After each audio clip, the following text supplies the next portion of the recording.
I'm calling it. 2007 is the year of Roblox. It just keeps getting better. I love this. This is big.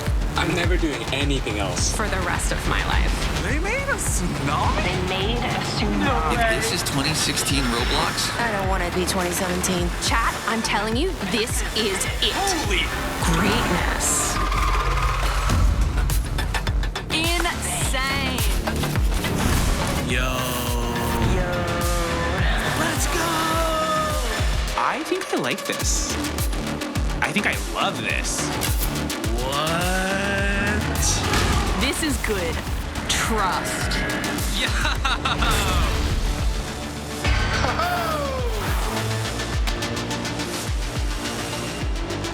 This is dope. How is this so good? Love. 10. Yeah, I'm with it. Approved.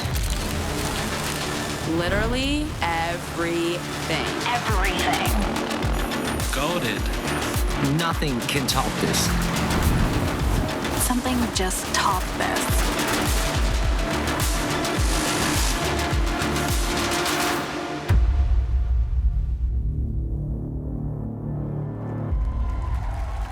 And now, please put your hands together for the founder and CEO of Roblox, David Baszucki.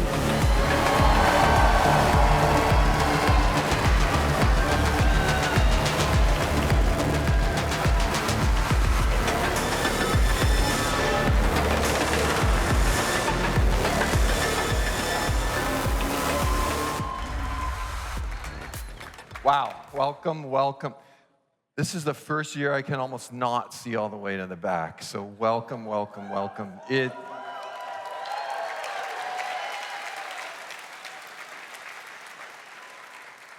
So this second is the highlight of my year. We do it all for this second to be together with you. So thank you for coming.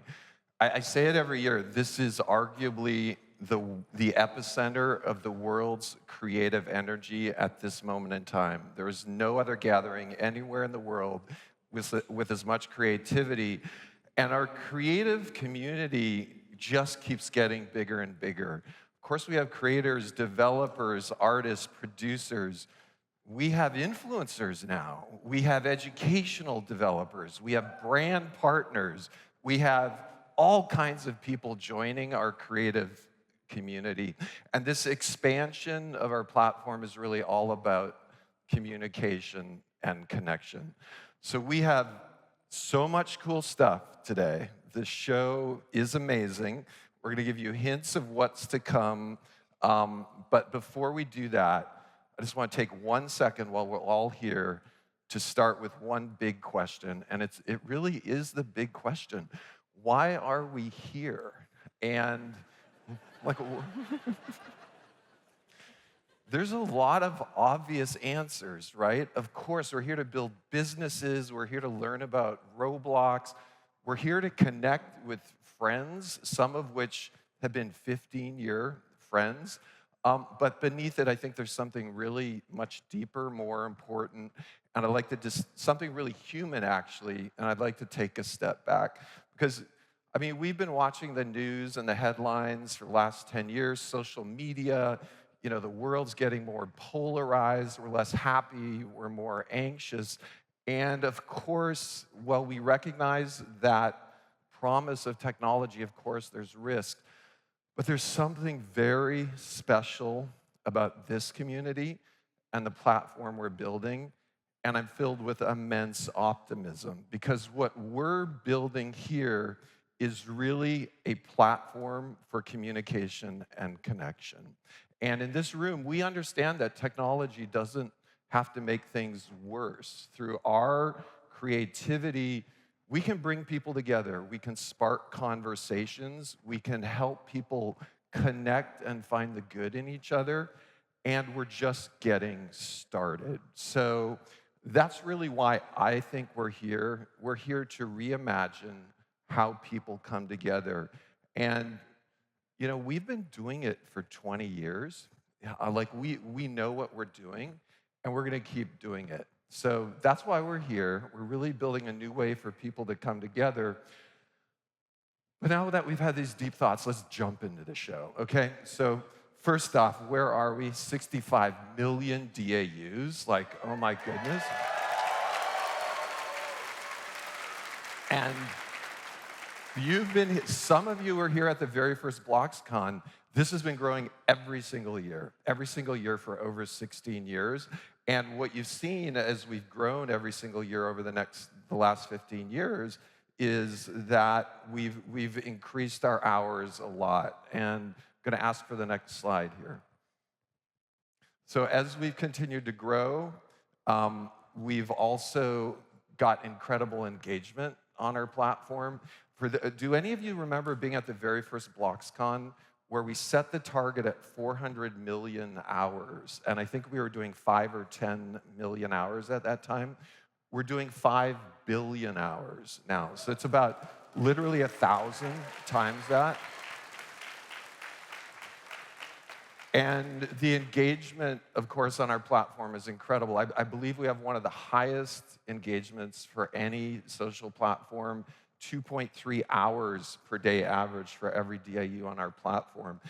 And the amount of content is absolutely amazing. So we had over 15 million experiences visited in 2022, which is just absolutely incredible. It's a testament to the creators on our platform. And there's such a broad variety of experiences that are supporting what people are starting to do on Roblox. So of course we have games, but we also have educational experiences. So for example, we've talked about visiting the pyramids and how we're going to ultimately allow people not just to visit the pyramids in a history lesson, but I think more and more in the last year or two, we started thinking, we won't just visit the pyramids, we'll see a really good AI-supported ancient Egyptian when we go to the pyramids. So there's a lot of good stuff to come here. Of course, entertainment is growing on our platform. More and more groups like Blackpink are really going to be performing all of the time. And we're going to see new forms of entertainment. For example, we know that ultimately media that we view as movie or TV is going to become interactive, immersive. We're going to be able to watch our favorite characters from anywhere. And this is a fortune prediction from Dave. We are going to see shows like The Hunger Games on platforms like Roblox that are interactive, that take several days, and you'll be able to follow your favorite stars. So let's talk about growth. And let's start with around the world. The opportunity on our platform is so huge. US and Canada alone, 14 million daily active users. But one thing that we've talked about for a long time, for some of you that have been with us for a long time, we really inside the company don't talk about aging up anymore. We are aged up right now. You'll hear some more stats. 13 and up is growing 33% year on year on our platform right now. International is growing twice as fast. And I want to just highlight a few countries that really show off our systemic way of thinking. Let's first fly over to Japan. So I actually met some people, some creators from Japan last night. And Japan literally in the last year went viral. It's because of our systemic approach. It's because of better search and discovery. We've really upped the translation quality on the platform, performance, quality, all of that. We are starting to see really great experiences created in Japan. One is Escape Running Head by Namoto48. So, woo! And we have some Japanese creators in the audience. And this is a playbook that we're going to take around the world. Let's quickly look at some numbers from Japan. Year-on-year growth in Japan, both as far as hours, over 100% daily active user growth, 100% hour growth. And a lot of people say, Japan is one of the top gaming places in the world. Year-on-year Robux spent in Japan, 144% year-on-year, which is absolutely amazing. So the market keeps expanding. And it's not just Japan. Let's take a look at Brazil and India as well. So Brazil, really interesting, right? Because Brazil was one of our very first markets. It's a huge, mature market. It's nearly half the size of the United States. And Brazil grew 38% last year. India, 1 billion people. Just interviewed someone from India yesterday. India growing close to 1 million daily actives, 40% year on year. So we have a huge opportunity in really every country around the world. And it's feasible to imagine our billion daily active user goal purely through international. But the growth isn't just driven by us. It's driven by our amazing dev community. And I want to just take a peek at this amazing creator ecosystem we're going.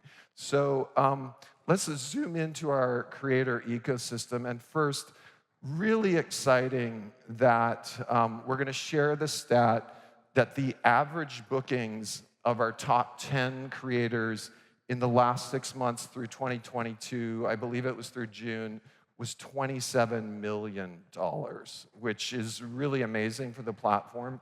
And those creators have grown 50% in their bookings over the last 3 years. But as we dig deeper, our top 100 developers are making nearly $1 million a year, and that's grown 2.2x. And if we go all the way down to developer number 1,000 right now, we talked about it 2 or 3 years ago. We would like to get developer number 1,000 to north of $30,000 a year. They're at $60,000 a year, and that's 4x since 2020. And it creates an amazing opportunity on our platform. One other awesome thing right now, there are over 20,000 creators on Roblox making north of $750 a year. 20,000 of them. That is less than 1,000th of our 20 million creators, but it's still an amazing stat. So let's jump to our vision. Really, 1 billion people daily. We're getting really closer to this vision from when we had about 1 million and then 50 million. And we talk about how we keep growing internationally, all ages, broadening economic opportunity, and of course, growing the way people use our platform. Today, we're going to dive really with a lot of focus into 3 major innovation areas that are driving frequency on our platform. And we actually believe, even in our core, the place where we got started, USA 9 through 16-year-old players, there's an amazing opportunity to grow there as well. So the first thing we're going to talk about is personalized and expressive avatars. We're going to talk about a vibrant social graph, which really includes getting everyone connected to Roblox friends and real-life friends, and finally, immersive 3D communication. So let's get started with avatars. Okay, 2006, the Roblox classic avatar we know and love. Yay! All right. Woo.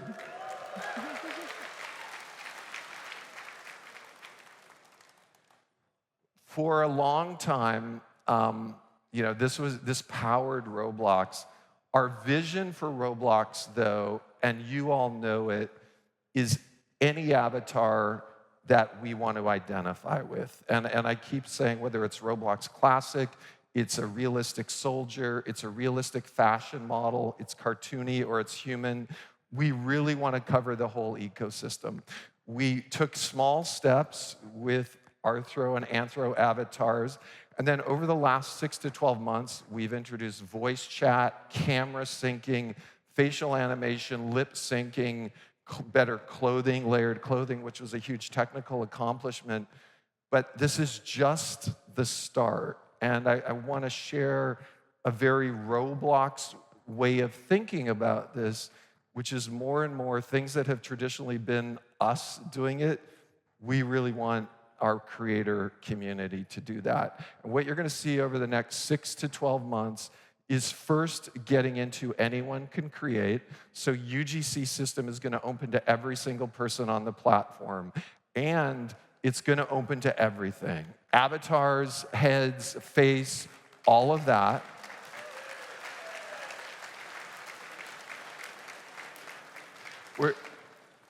We are going to do this in a much more sophisticated way than those of you that remember T-shirts, okay? And so trust us in that we now have the knowledge to build a very vibrant, robust economy that mirrors a real-world economy. So stay tuned as we start to roll this out. On not just avatars, but on cars, on trucks, on trees, on all of really every asset. This is a vision since the start of Roblox, and that is really everyone should be a creator. All 66 million of our DAUs should be creating some of the patterns that we've seen in some of the very early Roblox Tycoon games everywhere.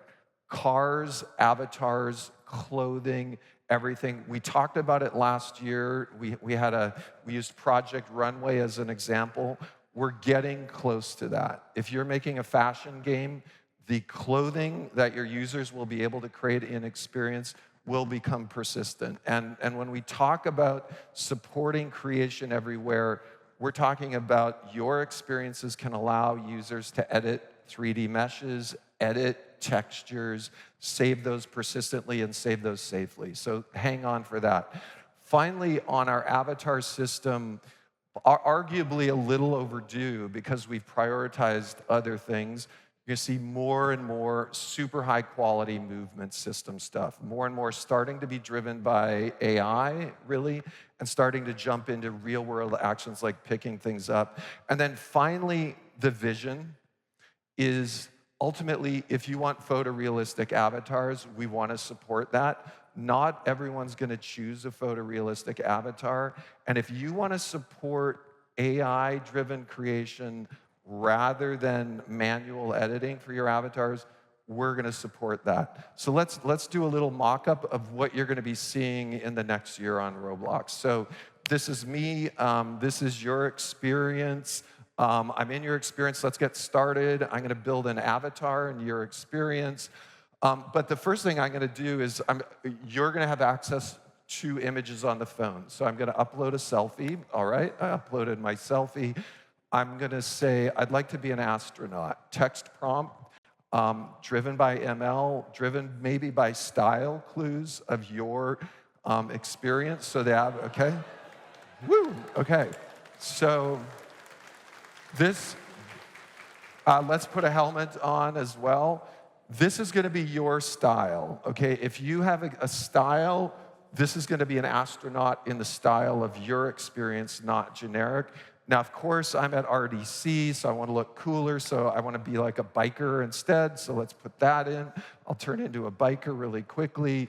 And now, finally, maybe because we're in the virtual world, I want to look a little more buff and a little more cartoony, so let's buff me up automatically and make me more cartoony. There we go. Okay, that's better. Okay, good.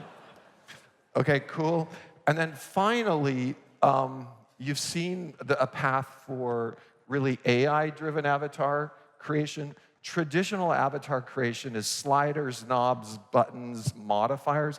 Of course, we will support that as well. So let's do some traditional modification, manipulate the cage, and let's save my avatar. So cha-ching, we're done, and that's my new avatar. So you're going to see all of this rolling out. We're deeply hard at work on this. This is a really Roblox key philosophy. Sometimes we do stuff, and then we figure out it would be better if you did it. And really, the ultimate long-term goal is all avatars come from your experiences. So hang on. Next up, natural movement. Like I said, lots of work going on. Finally, we're going to have crouch. Finally, we're going to have better swimming. Finally, we're going to start really dialing in with ML-driven motion as well as keyframe motion on the platform as well. And also on top of all this, we're starting to dive into more generic verbs, picking stuff up, how to open doors, and making that cross Roblox. Okay, next up, we talked about awesome avatars. Vibrant social graph is super important for us. We know our metrics support that when we have 17.3 million friendships made on the platform every day, we can see the retention going up. And so we've been hard at work on a lot of things making it easier to find friends. We've really been hard at work on letting people connect to their real world friends as well. I want to show you a demo of something that's really coming. And the application of this, one application of this is when we build Roblox Office, and we have all 2,000 plus of us, it's impossible to remember all of our usernames. We need to use real names. And we're going to be rolling out support of real names on Roblox, free from the contact importer, or you'll be able to modify this. This will initially be 17 up, over time 13 and up. We're going to do this very, very carefully. But it really changes the way the product feels when I go to a company meeting and I can recognize everyone. I probably recognize 50 usernames, but I recognize several hundred real person names. The other thing we're going to do is make it really easy to share image and video, not just with your OS level screen capture, not just with Roblox level screen capture, but with your triggered API calls to, in an opt-in case, do a screen capture or a video. And then these captures, of course, are going to be shareable. And also, of course, users are going to have a collection of these snapshots. Think of in the real world, we go to Disney World and we get a shot at the bottom of the roller coaster ride. If you have an experience with a roller coaster ride, I welcome you to automatically take a screenshot at the bottom of the roller coaster or maybe a quick video and let a user who opts in really collect that. Okay, finally, you've heard this vision from us a lot, and maybe some of you remember it from last year, which is if we step back from gaming and we step way outside the box, what's the future of human communication? Where is this going from all of our efforts to stay connected? Telegraph, phone system, SMS texting, over the last 3 years, video. We really believe, ultimately, this all goes to 3D real-time simulation. There's so many benefits, as we know, of feeling we're in the same space, our ability to eye track, our ability for things to sound real, that more and more we believe 3D simulation will just emerge as a natural superset of video and audio. So we are really focusing on a lot of platform-level functionality that you can all add to your experience. Let's take a look on voice, for example. On voice, we right now have 12% of our 13 and up using voice. We've got about 2 million voice players worldwide. That's going up by 30%. We ultimately know everyone on Roblox will have the option of using text or voice as they see fit. So we showed you a little demo. I don't know if you remember this, where Karan and Mahesh came out last year, and we show you an example of a demo. But we want to show you the evolution of this demo. And we're really going to show you a platform that is going to show off a collection of API calls that will be open sourced for you to use as well. And we're going to make this platform open source. So I want to invite Garima Sinha on stage with me, and we're going to give you a little demo of something we call Roblox Connect. Hi, everyone. Really excited to be here. I'm going to plug in my phone so we can get started. Dave, I'm about to give you a call on your Android phone, and it's actually going to work similarly on any platform, like iOS or desktop. You can just call your friends. So confirming, I just got an operating system level call, correct? iOS, Android, any Right. device. Awesome. Thank you. How are you? Woo! All right. Good. How are you? It's good to see you. Like, it's a real pleasure. Good to see you. This is so exciting. Okay, I'm going to drag around the new selfie view, which is awesome. Looks great. Hey, how is this? Oops. I might have hung up when you called me. Sorry I'm about going to that. give you another call because Call me. calls I think do when I disconnect. dragged selfie view, I hung up. So call me back. So I want to show, I'm going to set that.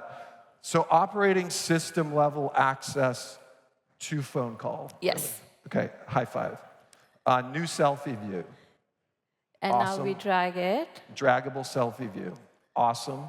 So how are we doing this stuff, Garima? We have this amazing way we've integrated gyro mode, so you can really move your camera around, and it still renders your surroundings the same way. Okay, does everyone get access to the camera gyro? Okay, awesome. Cool. Oh, and one other fun thing that I think a lot of people in audience care about is these mic and camera controls on top of your head. Yep. They're going to go away and become a really amazing streamlined experience control menu that actually you all can try in studio beta today if you want to. So Awesome. that's really exciting. Okay, yay. And one more fun thing, I know, Dave, you talk a lot about how people have communicated for years and where communication is heading. And we really believe the future is where people can feel like they're together, they can hang out with each other, they can do things with each other. And so on this, there's actually 3 communication modes. There is picture-in-picture, which you see us using right now. There's free play, and there's cinematic. Awesome. And if I switch to cinematic, Okay, I'm coming with you. Awesome. you see that we Cool. feel we are together. Okay, so what's really exciting about this is I feel I'm in the same space with you, and I can go back and forth from more of a traditional selfie view to being with you in this place together. Looks like you're roasting some marshmallows. Okay, there's one other fun thing I wanted to share here, which is we have multiple locations. So people can actually choose to be in different spaces. We have a few here. I'm going to take us to a dock. Awesome. I will follow you. I'll just say, okay, cool. Nice. Great to be here with you. Cool.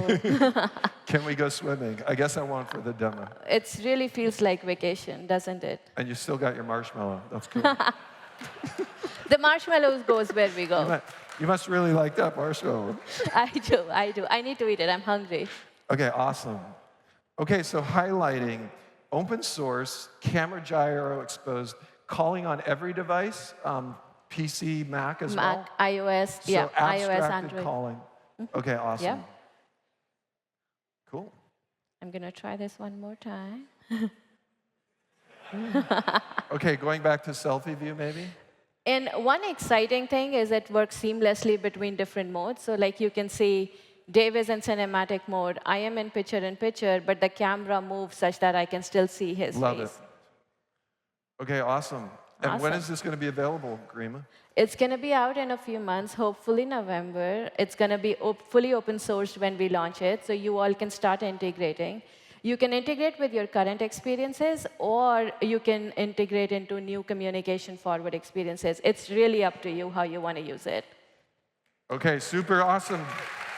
Thank you. Thank you. Your phone. Thank you, Garima. Okay, so you're getting a little look. So what we want to do is we want to support, of course, the traditional Roblox pattern, join your friend, but more and more support spontaneous joins as well. Little more spontaneous, get notified. If you've opted in, if you're friends, real spontaneous, literally a Roblox call, and on any device, anywhere. So in addition to Connect, I want to share you one other thing about our growth that many people don't realize on our platform, and that is 17 through 24. It's the fastest growing demographic on Roblox. Super fast, 36% year on year. And I want to show you one other slide, and that is the size of this market is starting to get considerable. There's 27 million people over 17 on Roblox. It's growing very rapidly. So it's powered by all of the experiences that you are creating. I want to do a little whirlwind tour of 5 different experiences that are finally showing off the... So first off, woo!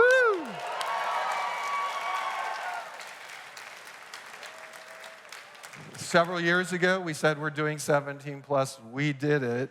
And of course, drinks on tap from Deep Holder Club. So, woo.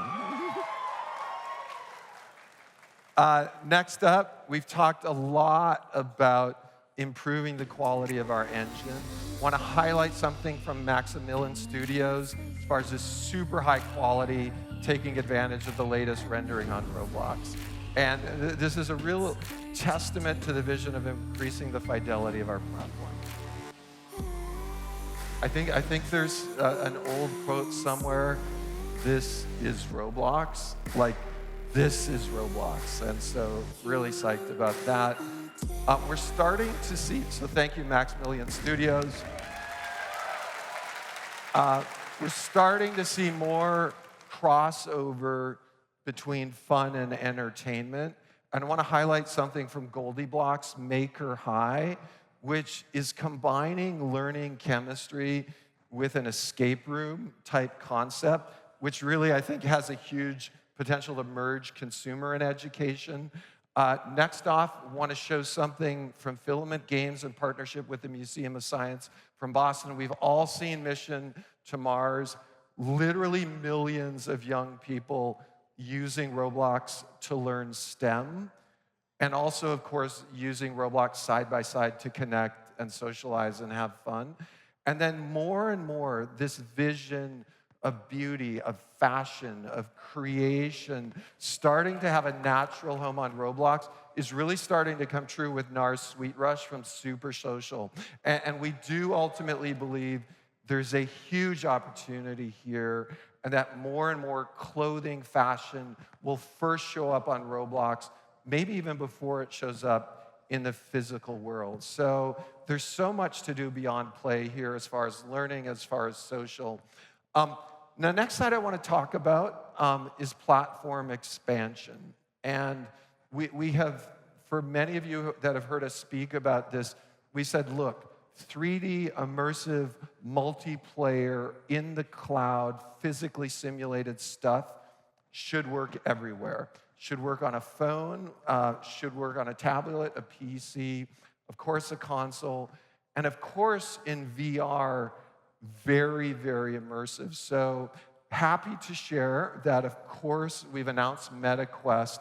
And just a quick update on that. In the first 5 days of MetaQuest, 1 million installs. So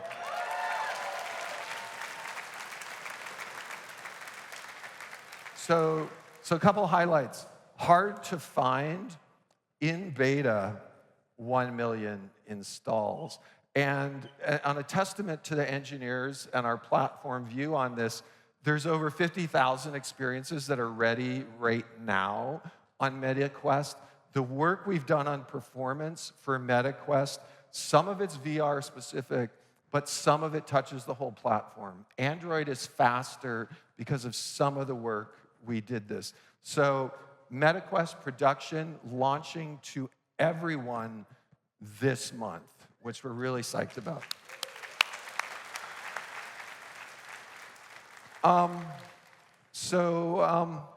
And then finally on platform expansion, one other thing that we'd like to share with you that we've kind of been working on in the background.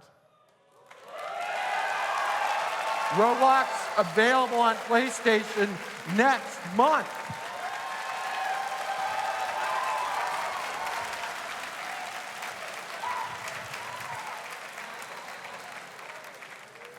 Who was wondering what was under that? Was anyone? Come on, like, we saw that. Okay, so Tisi Kalawale, Tai Bui are both gonna come out with me. We're gonna show you a live 3-way demo I'm on phone. Tsitsi's going to be on PlayStation. Ty's going to be on VR. So come on out. Welcome. All right. Woo!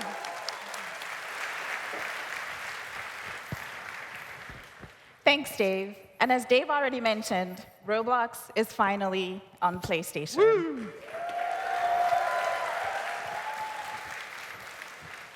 We're going to take you on a demo experience. Dave will be on his mobile device, Ty will be on his MetaQuest, and I will be on PlayStation. Take it away, Ty.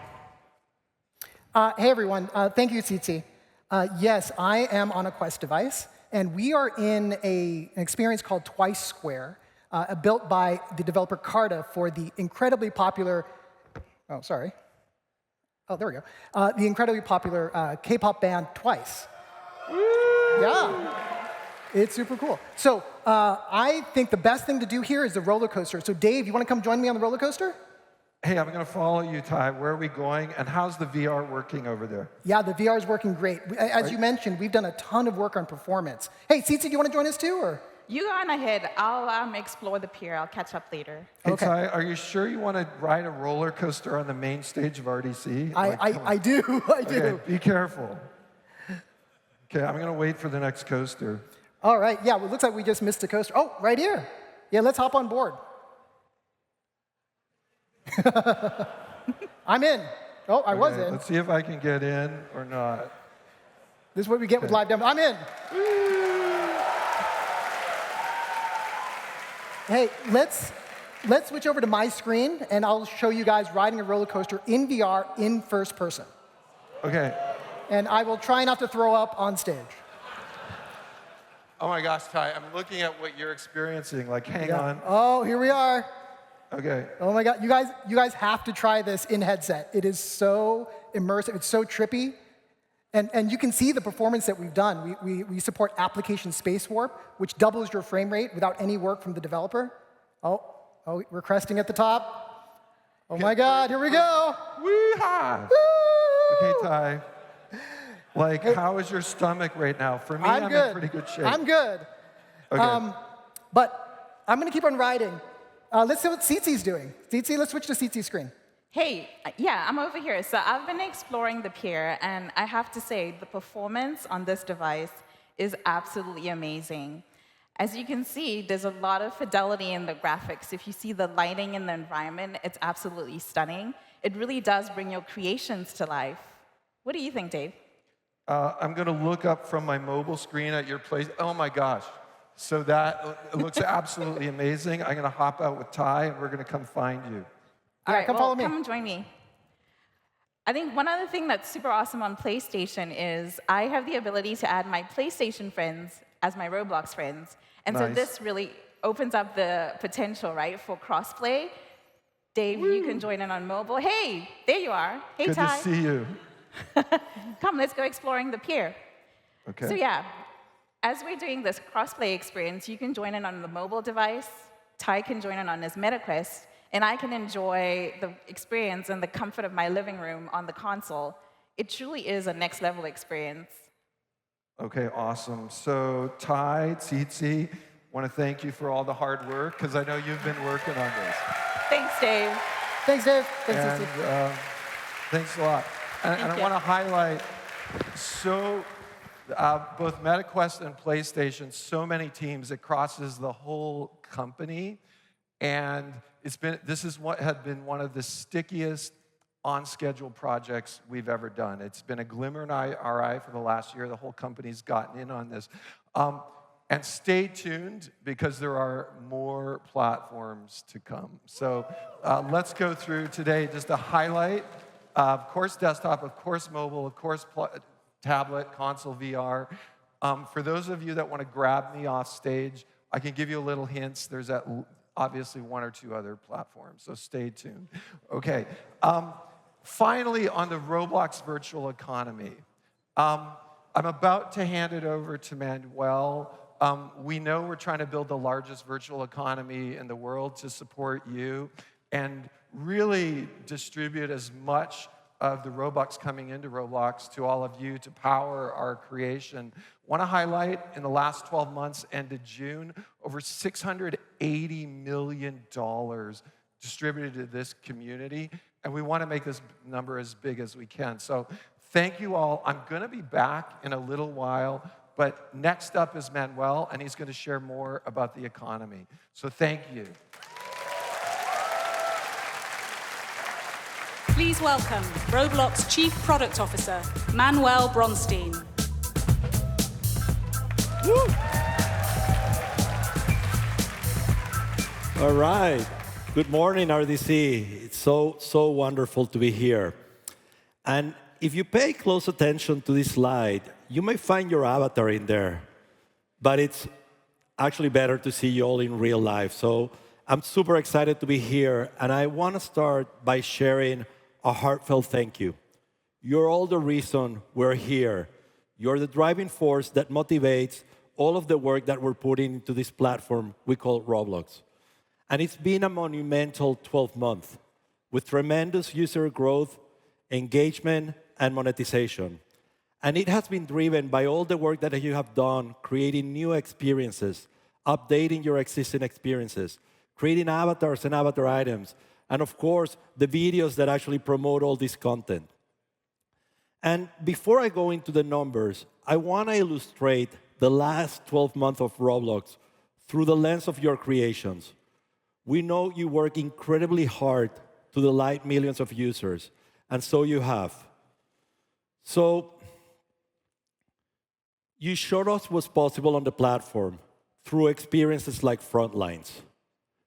Blox Fruits became a massive global success, and especially in markets like Brazil and Vietnam, users couldn't get enough of it. You brought the world together in fun competitions like RB Battles. And you gave people a voice in experiences like Mic Up. Immersive avatar shopping became a thing, a really, really big thing, in experiences like Catalog Avatar Creator. And you saw it, we expanded our audience, and we opened up creation for 17+. And you gave us drinks on tap. And let's, of course, not forget about some of the classics. There are so many, like Ultimate Paintball, Work at a Pizza Place, Natural Disaster Survival, and so many more. Your passion and creativity never cease to amaze us, and I can't wait to see what you create in the next year. Thank you very much. So now, let's go into the numbers. I want to highlight some of the meaningful milestones we all crossed together in the last year. In 2022, collectively, all of your experiences got 210 billion visits. That's a huge number. And more interestingly, it was growing 28% year over year. We also had users coming to your experiences and play and spend time with their friends for 54 billion hours. That's more than 2 billion days or 6 million years. It's pretty impressive. So now I want to go and take a closer look at some of the new experiences and some of the work that are gaining momentum in this year. 955 experiences crossed more than 5 million visits, like Pet Trading Card and Zoo World Tycoon. We had also 542 experiences crossing more than 10 million visits, like Tower Merge Simulator and Resistance Tycoon. And 30 experiences crossed more than 100 million visits, like Kart Ride Around Nothing and Steep Steps. Yeah. It's hard to believe, and it's very impressive that these experiences were just created in the last 12 months. But of course, if we take a look back, if we look 3 years back in time, up till to June of this year, we had more than 55 experiences crossing 1 billion visits on the platform. That deserves a round of applause. Come on.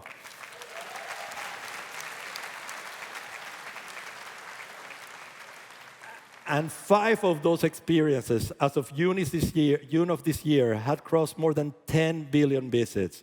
Experiences like Brookhaven, Adopt Me, Tower of Hell, Blox Fruits, and Mip City. You're all showing amazing staying powers, and I want to congratulate you all. Congrats.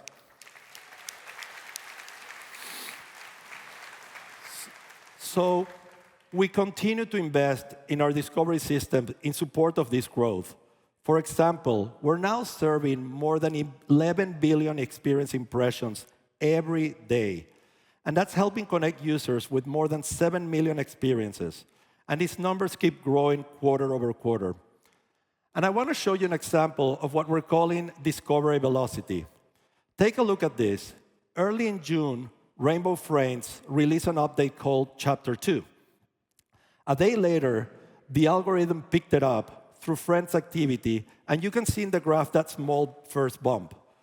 That information fed into our systems, and more recommendations were gathered by Rainbow Friends. And you can see the second biggest bump in terms of impressions. We're working really, really hard to accelerate these systems so that when you create something new or when you update your experiences, it can get picked up and put in front of many users. But I know you'll have a lot of questions about search and discovery.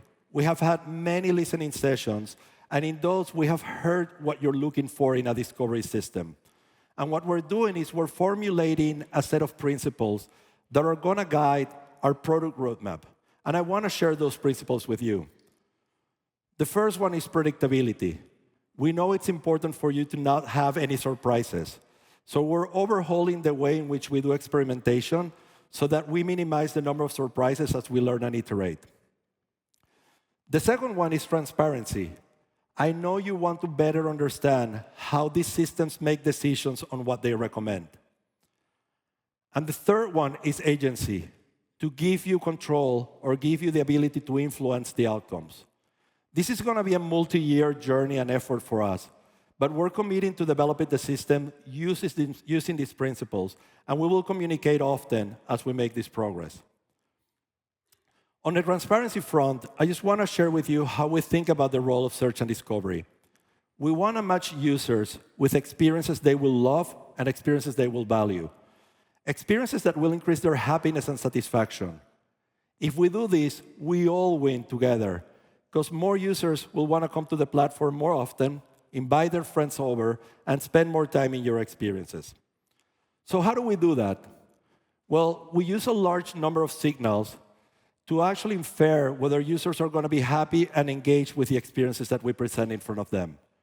We look at engagement, we look at retention, we look at social activity, we look at safety, freshness, demographic, monetization, and many more.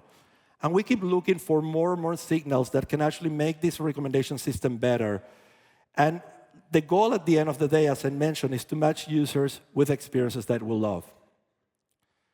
We've been iterating, and we improve the models with state-of-the-art machine learning. And this is helping our system bring more diverse, fresh, and newer experiences in front of users. And you can see the result. New experiences are finding more success on the platform, with 34% of the top 1,000 engaging experiences having been created in 2022. We're also working on search and improving search through international and semantic understanding. And the idea here is that through different languages, we can actually make the results of search more precise. In this example, we're searching for cooking competitions in Japanese. And the results were really, really good. And what we saw in Japan when we did that is that we had a great improvement that led to more plays from search, 15% more. And we're taking those learnings and apply them globally so that we can have that same result in every language. Now, I know many of you love analytics. This is another place where we try to bring transparency to you. And we're making a lot of investments. Hopefully, you're already familiar with our engagement, monetization, and retention dashboards. And they help you actually understand how your experience is performing and how can you improve the work that you're doing.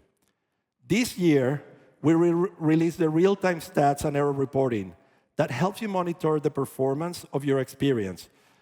You don't have to trust me when I say this is valuable. You can read what your colleagues are already writing about it.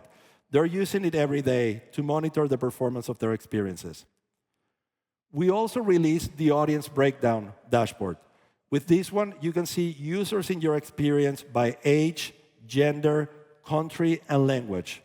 And this actually helps you inform feature development, what content to bring, how to market this experience, and help you make better decisions. Well, I'm very excited about the next dashboard that we're going to put in your hands. It's called the Insights Dashboard. And this is a new dashboard that is going to be releasing this month, where you're going to be able to see very important stats, real-time information about how your experience is performing relative to the peer set, whether your engagement is good relative to experiences that look like yours, whether you're monetizing as well. And then it's going to point you to places where you can get information on how to improve your experience to achieve those goals. This is going to be super useful, and I can't wait for you to guys have it in your hands. And later this year, in Q4, we're going to be releasing the Avatar Marketplace Analytics. This is going to help all the content creators to understand their sales and revenue on the Creator Marketplace, on the Avatar Marketplace, and help you make decisions about what you create and about what you sell. We also know it's very important for you to have agency. And one of the ways we want to give you agency is to give you the means to reach out to your audience and connect with them and bring them back to your experiences. This year, we released player invite prompts, and we're already sending more than 13 million invites through notifications for people to come back into your experiences. Early in 2024, we're going to be releasing personalized notifications. This is going to be an API that is going to help you send relevant, timely, and personalized alerts based on social activity, based on events, and hopefully that will help you bring your users back into your experience. And we're developing more and more tools to help you increase your engagement. Now, as we continue to work on building a great user base and increasing the time that people are spending on the platform, we care as much about developing an opportunities for you to grow your business and to monetize your experiences. We're always looking for ways to share more with the community and to support the growth of creators of all types, whether you're an experienced creator, whether you're an avatar creator, or whether you're an assets and tool creator. And our economy has kept evolving. Let's take a look over time. 2012, we introduced Game Passes. 2013, the Developer Exchange Program and paid access. 2014, we expanded our offering with developer products. 2019 was the year that we introduced the UGC program, and 2020 engagement-based payouts. These investments have resulted in great earnings for all of you in the community. As Dave pointed out, we shared $680 million in the last 12 months. But if you look back, since 2018, all the way to June of this year, we have shared more than $2 billion back with the community. But we don't plan to stop there. We have a lot of interesting and exciting work going on in 2023 for the economy. And I'm sure you're going to make great use of it. So let me start by talking about the UGC program. In the last 12 months, 2 billion paid marketplace transactions. And out of those, 766 million were for 3D items. That's a 35% increase year over year. But we didn't stop there. Earlier this year, we launched Limiteds, bringing real-world economic principles like scarcity to drive demand that drive the resale and trading market. And, as always, you surprised us and you embraced it. And we've seen more than 2.5 million items sold. But what's more important is that those items are reselling, 80% of those items are reselling at a higher price than the original price they were created at. That's showing that scarcity drives demand and drives pricing. And this is going to be a very powerful tool for us to use as we continue to grow. Now, let's take a moment to celebrate the creator of some of the best-selling items last year. There are some very, very cool hairstyles. I may need some of those in real life. But I really, really want to congratulate you all. You keep creating amazing content, and the community is loving it. So congratulations to all of you.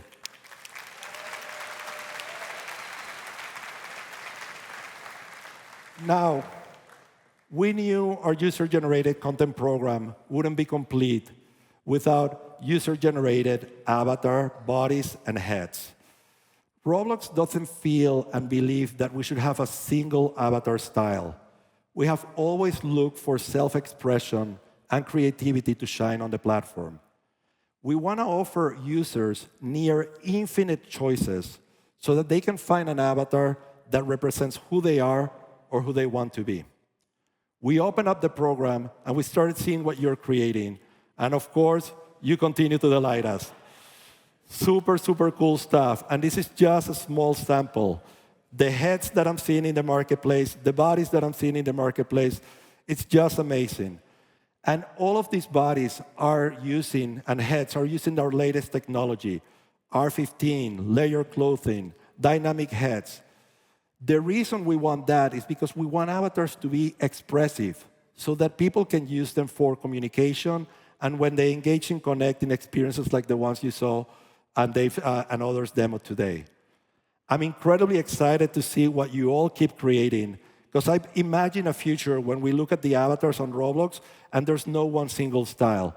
There's like breadth of avatars across the place and people can find something that really they feel connected to. Now, Dave mentioned this, and I'm incredibly excited about this one. There was one more step in our creative vision that we needed to deliver on, and that is to make it possible for anyone to create and sell on the marketplace and on Roblox. This is a monumental step, but it's one that we don't take lightly. We started talking to the community, and we heard your feedback. And we know that as we invite everyone to create on the platform, we want to build a system with accountability to drive safety and civility.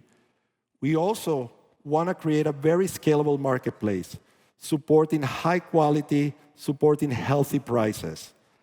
And lastly, we want to make sure that the marketplace as a whole becomes very healthy, helping you support and manage your IP as you create this content. I'm incredibly excited about releasing and starting to roll this out in the coming month. This is going to open up opportunity on the platform for anyone.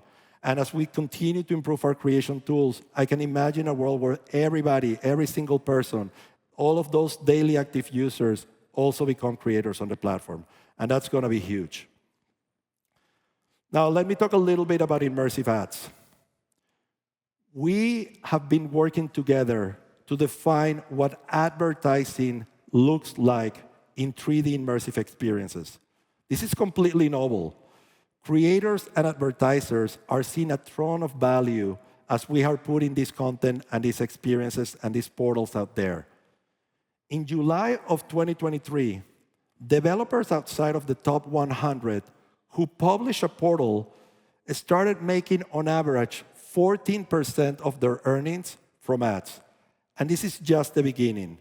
I want to take one example. Let's look at Avatar Outfit Creator, which launched in 2022. This experience primarily monetized through affiliate fees and engagement-based payout. In May of 2023, they decided to bring immersive ads into their experience. And by July of this year, of that same year, they were seeing more than 27% of their earnings coming from advertising. But what's more important and what's critical is that they did this through portals, and they didn't see any drops in engagement or in users. Our goal is to continue to build these systems in a way that makes advertising great value for those who want to market and advertise on the platform, but also we want them to become a meaningful source of revenue for all of you.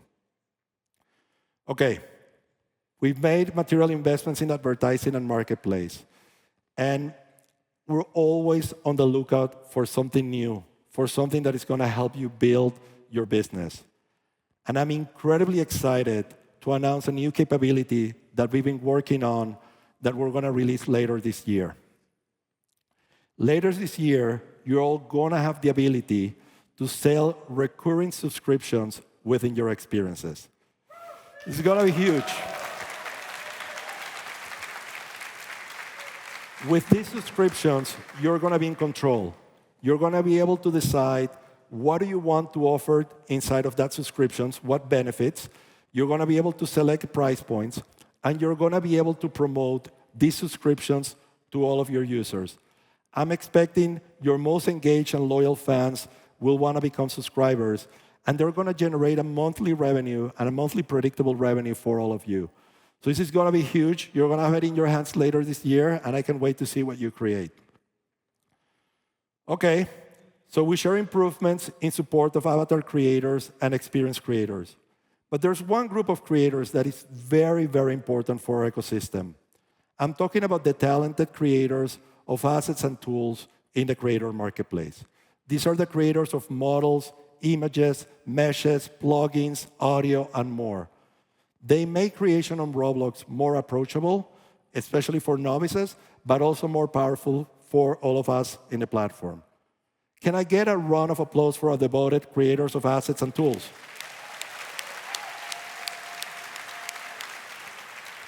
I want to share a stat with you. Nearly 60% of developers on the platform are using assets and tools from the creator marketplace created by this community. So with that in mind, today we have a huge announcement for them. By the first half of next year, we will be passing 100% of net proceeds, that's minus taxes and fees, on the creator marketplace to those who are created assets and tools for all of you to use.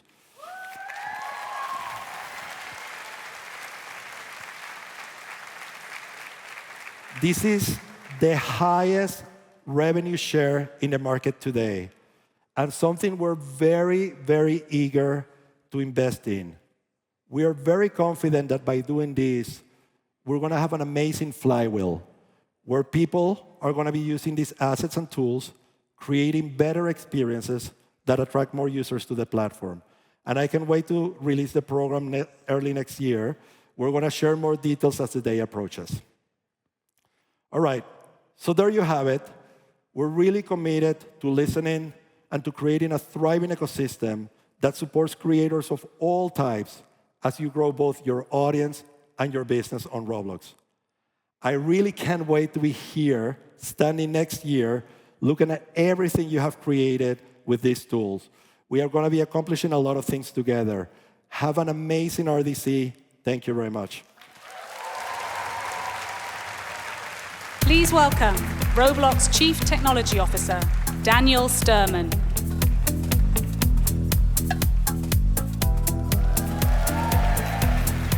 So good to see all of you here.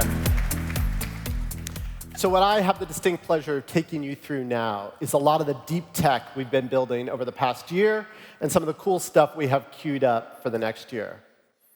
I'm going to build on what Manuel and Dave took you through and show you some of the insides of how those key pieces work.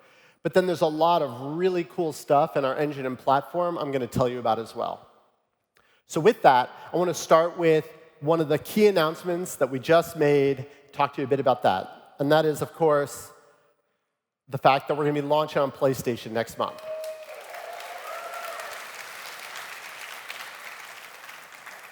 And with that, of course, we're going to be moving MetaQuest from beta to full production later this month. So it's 2 new platforms. Now, what's equally exciting from my point of view is how we did this, that we've rebuilt our technology to position us incredibly well to launch new platforms in the future. So it's not just about these 2. It's about all the things we can do going forward. I want to talk to you a little bit about how we did that. So it used to be we'd have a code base for every platform. So we started on Windows, and then we had Mac with OS X, and that was a different code base and changes. Went from there, of course, to iOS and to Android, each of these requiring a different code base, and then finally Xbox. And as we're going through this, and I think this effort started probably 5 years ago for us, we realized this wasn't going to scale. You can't keep building platforms and expecting to maintain them all and move all the new features each time you have them onto each one, because we get to 20 platforms. Imagine the craziness there, right? So how do we approach this? We thought, where can we find a platform that allows us to build our code once and run it anywhere? We thought about it, oh yeah, we know one of those. It's Roblox, right? So we are now building what we call the universal app, exactly how you guys build your experiences. We build most of what we do in Luau, and we run it on our game engine. We have this idea of a C++ game engine that compiles in a pretty straightforward way onto any platform. But then we have these platform abstractions. And that's the key effort in supporting a new platform. But they're well-defined, and they're limited. Things like voice calling that we just enabled for Roblox Connect. But then everything else we do, think of the avatar editor, the marketplace, the homepage, that's all luau code. So that can just directly follow as soon as we do this porting. It also has the other big advantage that these platform abstractions, in some cases, make a lot of sense for the whole community to use. So again, like voice calling. So when we build these out, we can just expose them to you to use through your experience code as well. It all works out really well. The result is that we end up with now 7 platforms, and we can keep growing. Now, there's one catch in all of this. There's a little bit of a difference between a phone and a console. On a phone, we have a small screen. It's all touch, UX. And then if you think about something like Xbox, you have this big screen. It's away from the user using a gamepad. So we had to account for that. We can't have one user experience fits all. But we made this move where we said, we're not going to build this in our code like, well, if it's an iPhone, do this. If it's Xbox, do the other. But instead, we said, let's have these characteristics. We'll have the idea of a small screen, a big screen, a gamepad, a touch control. And that will allow us to mix and match, and also allows us to really position ourselves for the future. So this gets us to 7 different platforms today: Android and iOS, Mac OS, Windows OS, Xbox, MetaQuest, and of course, PlayStation. And by the way, as an aside here, it was a straightforward port for us to get earlier this year, this running on native Mac hardware as well. But then now we're looking at the future, and we're seeing a possible explosion in devices with VR and AR, and we feel very well prepared to take us wherever that journey goes. Next, I want to take you through some of the cool tech behind our avatars. You saw a lot from Dave and Manuel about avatars, and it's all about choice and flexibility. You can see here I have 4 avatars that I tend to use on the platform, and they're all somewhat different. Depends on the mood I'm in. And that's the choice we want every user on the platform to have. But the question is, how do we get there? How do we enable all this tech to happen? And it starts with how do we enable you as a creator community to bring all sorts of cool avatars to the platform for our users to use. So I'm going to walk you through kind of those steps and some of the innovations we've made here just in the past year, and some things that are coming as well. So you can be in Blender, you can build a body, right? And there's a step here I'm going to skip and come back to, but you can try it out with, say, some clothing, but now you want to bring it into Roblox. And in the past, when you did that, you didn't quite know how things were going to perform. So you can save this file, and you can import it. And by the way, now we support GLTF, yet another standard for us to be able to load things with. It uploads into Roblox, and now you can bring it directly into an avatar preview, right? And here you can try out facial expressions, you can try out layered clothing, you can try out accessories, all within this previewer, so you know this creation actually works. You can even try out emotes, as you can see here.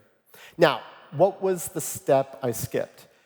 Hidden in that very quick video was the fact that you have to worry about skinning, and you have to worry about caging, and you have to worry about segmentation, a bunch of other things that have nothing to do with the actual image you're creating or the avatar you're creating, but how they work on Roblox.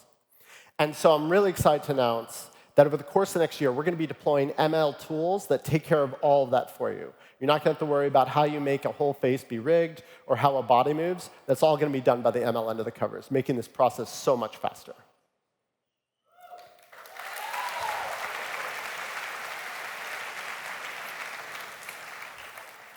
I'd be remiss, though, if I forgot about accessories.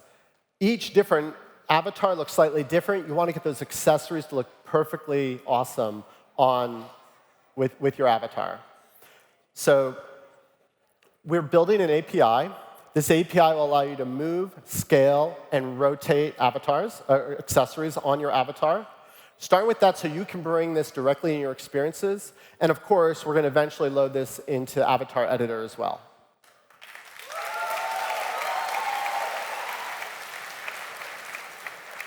Now, one of the coolest things we shipped this year was facial expression on avatars. And I want to give you some idea of how that actually works. This is just so cool from a deep tech point of view. So what we do is we use the camera on the device, and we capture a video. But we're not shipping that video anywhere. Instead, we have an ML algorithm running on each and every device that infers over 50 different points on the face and how they're moving. That is what we transmit up to Roblox's cloud, and that's what comes back down to every device and then can be translated onto any dynamic head on the platform. So this is really cool for a few reasons. First, we're not sending video everywhere. Sending video everywhere is incredibly expensive. We'll chew CPUs, we'll chew bandwidth. It's just not efficient. Secondly, we're not sending video anywhere, and from a privacy point of view, that's awesome. Your pictures, the user's photos, are not moving up to Roblox as we do this. But then there's a third advantage, which is because we're using an ML algorithm, we can tune that algorithm based on device. On lower-end devices, we can tweak that algorithm down so it uses less battery, but you still get reasonably good facial expression. We can even ship a custom-made lower-end ML model when necessary to really be efficient. And then on the higher-end devices, it can run at a higher speed and have higher fidelity. So it allows us to really respect each of our users and optimize for power and CPU without giving up functionality in the platform, that only high-end devices get this capability. So, yeah, some applause there, right? We want to take this to the next level, though. So this is something that's coming this year, where we're going beyond the head, and we're starting to talk about the entire upper body. So now think of the expressiveness you'll get off a camera with this. You can see here, it captures arm movement, shoulder movement, how you turn your body as well as your head. Of course, totally controllable by users. They can turn this off if they want it, independent of facial expression. They get all the control. But I'm really excited to pair this with, for example, Roblox Connect and the expressiveness you'd see when you do that. And then I want to touch one more thing on how we've thought about Roblox Connect. It's not too often we build an experience, and we really wanted to respect all of you as we built it. And Dave mentioned this. It's entirely open sourced. And with that, it means every API we're using is now a platform API. There are no secret APIs in any of this. So here are some examples. The ability to toggle selfie view on and off, open or close your phone book to see a caller list. Where do you move to when a call is completed? Maybe you have a special place in your experience that's a phone booth.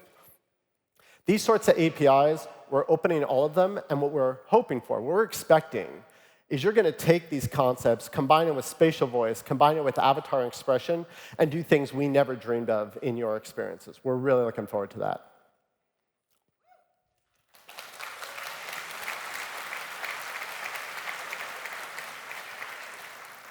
So I've walked us through some of the tech behind some of the announcements you heard already. But I know what you're all really here for. You're here because you want to hear, what are we doing to the engine of the platform that just make your experiences sing even more than they already do, make it easier to build those.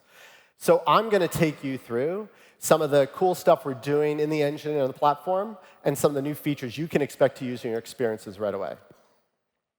I wanted to shout out to Voldex and Driving Empires for this awesome video, this awesome car here. I thought it was appropriate when we're talking about fidelity and performance, right? And also, congratulate them. They've been nominated for a Roblox Innovation Award for Most Immersive Experience. Good luck on that. So anyway, we have done a bunch of cool stuff in the engine this year. In fact, so much so, sometimes to me, it just feels like we're flying. This is aerodynamics.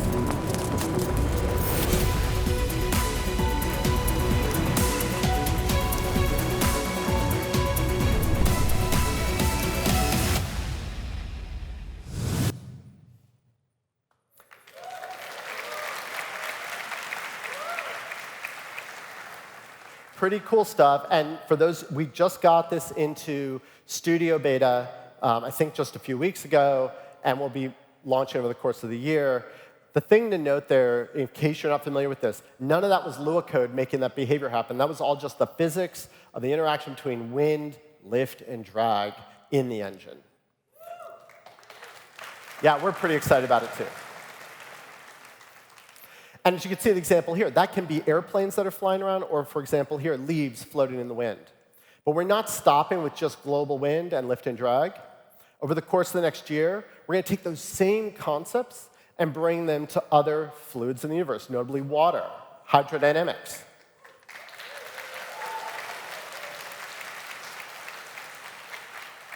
And then going beyond the global wind concept, we're going to have prescribed wind. like a wind tunnel in some part of your experience, or let's say a windy cavern in a Western type experience. So you can control wind in different parts of your universe, and of course with that then, the behavior and how aerodynamics interact. So really excited to get all of this into your hands over the course of the next year.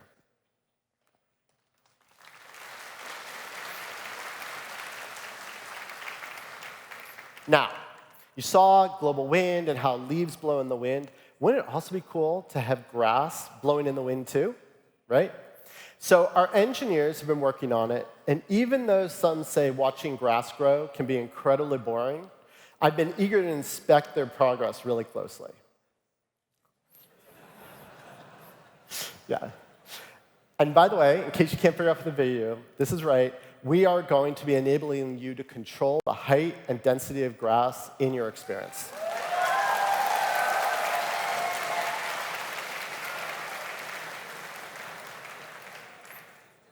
This is something you all been asking for. We're so happy to deliver it. As you can see, on this one, I've really gotten into the reeds. Now, more seriously, this is how what's going to look like. And this is going to be available in the next month or so. You can see the grass blowing in the wind. You can see size changing. This is initially going to be a non-scriptable property in Roblox Studio. And over time, I'll open it up as an open API that you can control. So I know this is a big deal for a lot of you. The number of times I walked around this event and heard people talk to me about grass height and control over that, I'm so excited to finally be getting this out to you. Now, I've shown you a bunch of really cool graphic stuff, but an equally important part of any experience is what does it sound like? So I want to talk a little bit about what we're doing in audio. And that is we're launching a new audio API soon. And this is going to take a concept of having emitters and listeners and be able to wire together and do all sorts of cool things. I'll give you a quick, take a listen here. More to hear than to see. It's fully spatial. So as you move around in your world, it's integrated with spatial voice.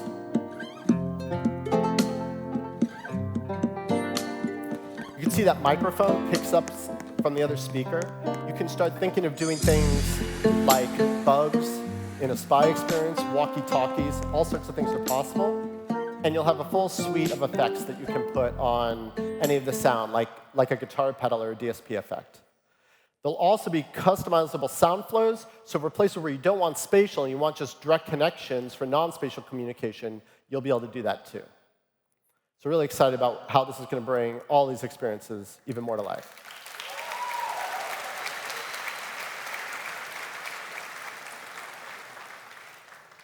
We're not going to stop with audio, though. We've also been working on video. So I'm excited to say, coming soon, we will have short-form video available on the platform for all creators who are 13 and over and ID verified. It's going to be limited to 30 seconds. Yep. 30-second videos, up to 3 uploads a month. Of course, we have a rigorous safety and vetting process behind all of this. And as we all get more comfortable with this on the platform, we'll open it up and be able to have less restrictions. But we have a few cool ideas of things you can do. You can do things like tutorials with this. You can do cutscenes. Had to let that play, right? Even just background detail. In fact, the Roblox Career Center, which is something we built to do recruiting at Roblox, uses these videos extensively. So this is all going to be coming to you. We're really excited about it, and I expect you'll find all sorts of amazing ways to use video on the platform.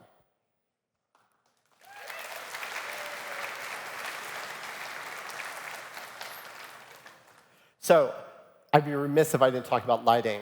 We've been on a lighting journey for a few years, and we've continued to make some incredible progress. Our high-end lighting for high-end devices continues to be awesome.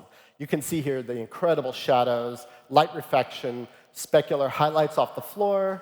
I kind of wonder what the specular highlights off my head would look like. Right? But really just incredible. And it's in the past been available on Mac and PC and consoles and then iPhone. I'm really excited we're going to be bringing this to high-end Android devices as well.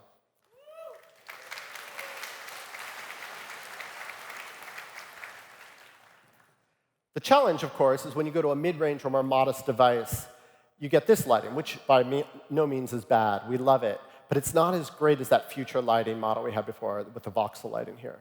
So we really want to address that.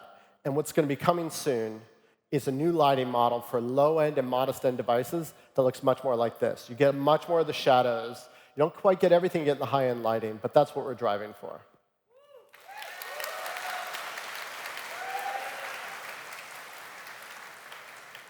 And here, just so you can see, these are the two side by side.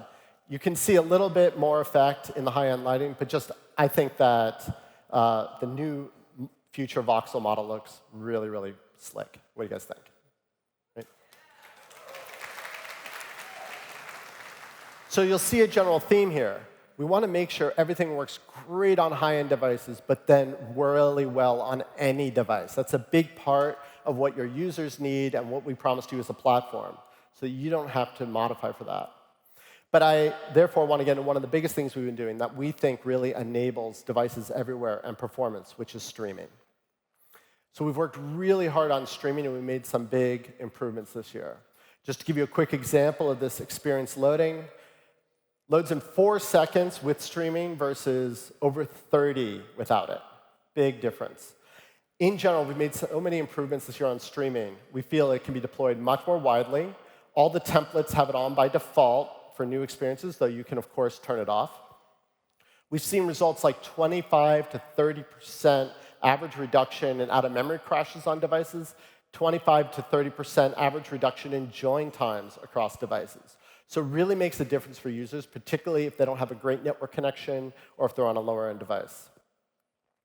We've made a number of improvements, though, and a lot of those have centered about partnering with you.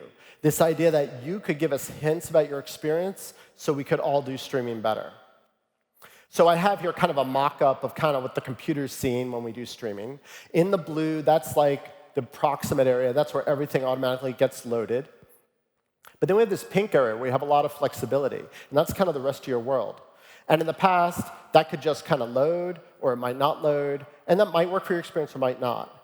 But if you enable level of detail, LOD, we've put a lot of effort in making those LOD models, very low-res versions of everything, load faster and look much more realistic. So it makes the whole experience better and feel like you've loaded it quickly. We've also, like I said, some of these hints and controls. So if you're worried about pauses, even in that blue area up there, you can set pause outside loaded area. And by doing that, it means, hey, unless I'm physically interacting with the device or the item, let's just go without pausing. You can do things like there's a railroad up there, or a street road up there. You can make things persistent. So you say, look, this always has to be streamed in. I know my experience. I'm always going to need it. Never stream it out. And you can even do things like the model that's in the green box up there, make things atomic. So you say either load it all or don't. It really cuts back on how many wait-for-child calls you got to make when you're working with streaming. So we're pretty excited what's going, and we're going to continue to work on this until it works for all your experiences. Now that brings me in general to the concept of scale. And scale is something we're always working on. Hopefully you don't see any of it. You shouldn't have to worry about it, but I wanted to give you an update on where we're at. 2 years ago, we were at like 37,000 servers. We've grown that now to 135,000 servers in our Roblox cloud, supporting your experiences and all the users who come to them. Right? That's a lot of growth. That's about a 4x growth in servers over just the past 2 years. And it's not just servers are growing, but bandwidth has almost doubled over the same time period as well. So we're really continuing to make sure there's always the capacity to run your experiences and run them well so that you don't have to worry about that. But another big thing we've been focused on is reliability. No one's more bummed than we are when Roblox is down. We hear frustration from you guys as well. And we made some really big improvements over the past year. So just comparing the first 6 months of 2022 to the first 6 months of 2023, we used to be at 98.9% available. This year, it was 99.6% available. That's a 65% reduction in downtime, which is, just to put that in terms where you can understand better, about 125 million engagement hours each month that we're not losing.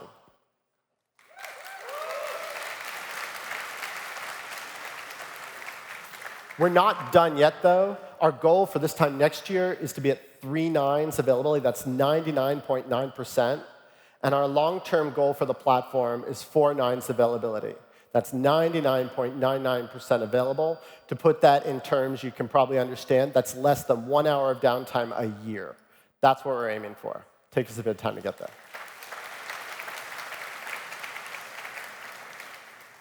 So how are we getting there? There's a lot of hard engineering, and I want to walk you through some of the really cool stuff we're doing on the back end to make this work.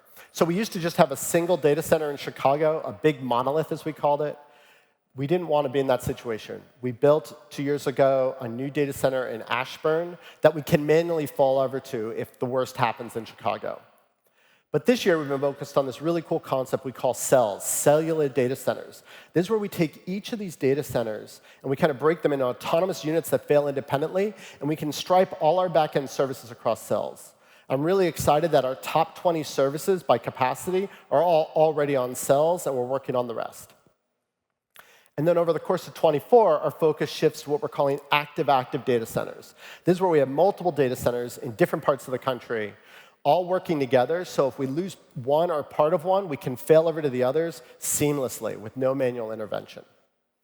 Now, all that can sound kind of complex, and I think the best point of all of this is you actually don't need to worry about any of it. You build experiences the way you've always built experiences, and these reliability improvements are just going on in the background.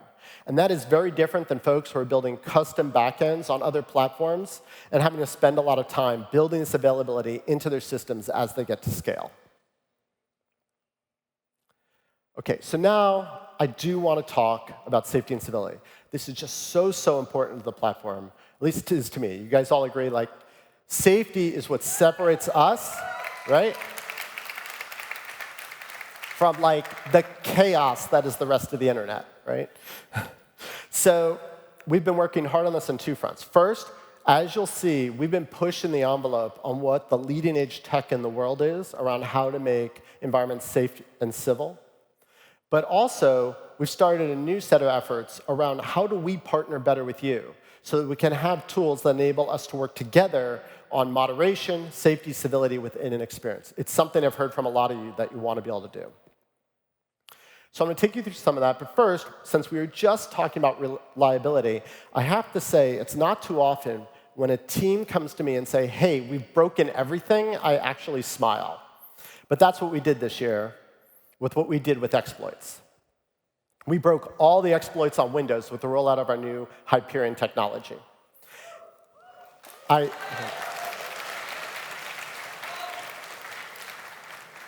heard so much from many of you last year that you just needed us to fix this problem, that you weren't able to build competitive games, that the exploiters were all over your experiences, that this was not OK.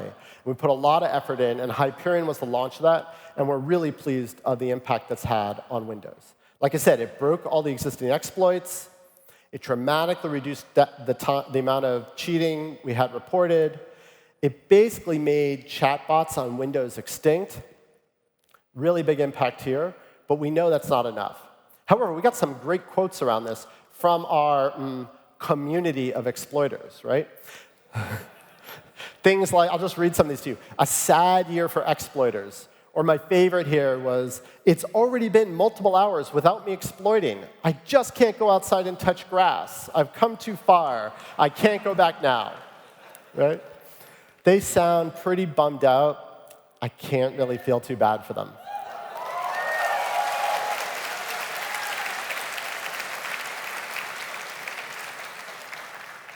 We're not stopping there, though.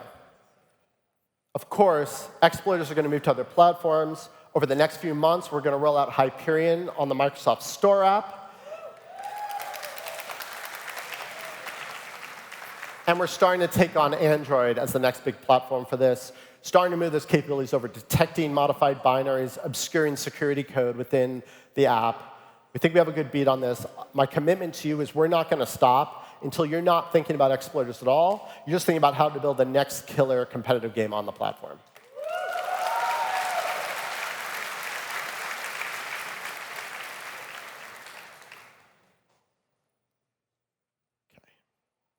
There's another area that's come up this year that we're also very focused on. I want to give you an update on, and that's DDoS. So this year, we've made some big progress rolling out a technology called UDMux that protects all of our game servers from broad-based, high-powered denial-of-service attacks on the platform. And that's about 75% rolled out. At this point, we expect to soon be at 100%. We also rolled out a new API called a Fair Resource Sharing API. What that does, it avoids more individualized DDoS attacks where someone can make very expensive API calls over and over and over again, thereby slowing the experience down. That's about 50% rolled out. You can kind of think of this as like a bouncer at a party that keeps any given client from eating up all the server snacks in the experience. Right? So we're not going to stop there, though. The folks who are trying to do this, they continue to innovate, and so are we. Our teams are actively at work. In fact, there were changes rolling out yesterday, probably even this morning, a little bit risky, to continue to push on this DDoS issue. And my commitment again to you is we're not going to stop until these guys are a thing of the past.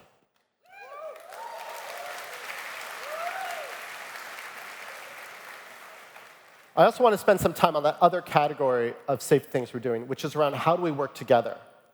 And we've started to roll out some APIs around that. The first I want to talk about is the isVerified API.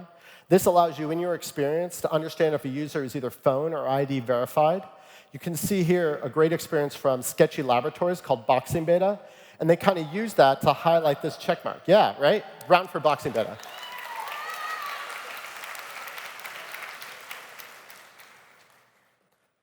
We're going beyond that, though, to building a banning API that will be rolling out later this year. A lot of you have told me how much work you have to build from scratch to build your own banning systems in your experiences. So we're going to give you an API that makes that straightforward to do. But again, right?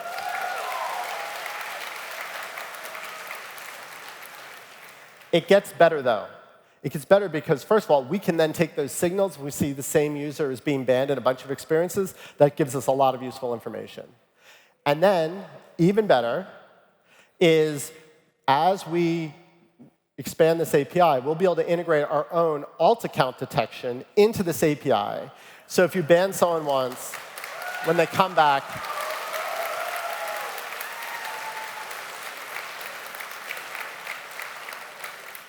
or better put, they're not coming back, right? And then we're starting to do things. Now that we have age guidelines on the experience, we understand different experiences may want to dial in how they treat age somewhat differently. So if you think about a 17+ experience, you may want to really relax the text filter from the default in a 17+ experience. You know everyone in there is 17 or older. So we're going to give you APIs to be able to do that as well. And this is the first of, I think, many, as we give you a lot more customization over the safety and the nature of your own experiences.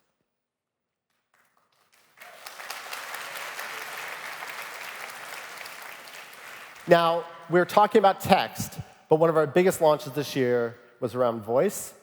Voice poses some really, let's say, interesting moderation challenges. That's right. And it's something we started working on earlier this year, is to realize we had to do something that had never been done before. It's a fun discussion that I have with an engineer team. I say, we need to build something like this. And they go, it can't be done. I say, we need to build something like this, back and forth. Well, we did build it, and I'm really proud of the team on this. I'm going to give you a quick demo. Now, just so you know, I know you're all really sensitive. So we really kind of tuned up the gain on the filtering here. The beeping you hear also wouldn't occur in a real experience. It's there to protect your ears. But it gives you an idea of what this is all about and how we're doing voice moderation. Oh, shit. Where did our friends go?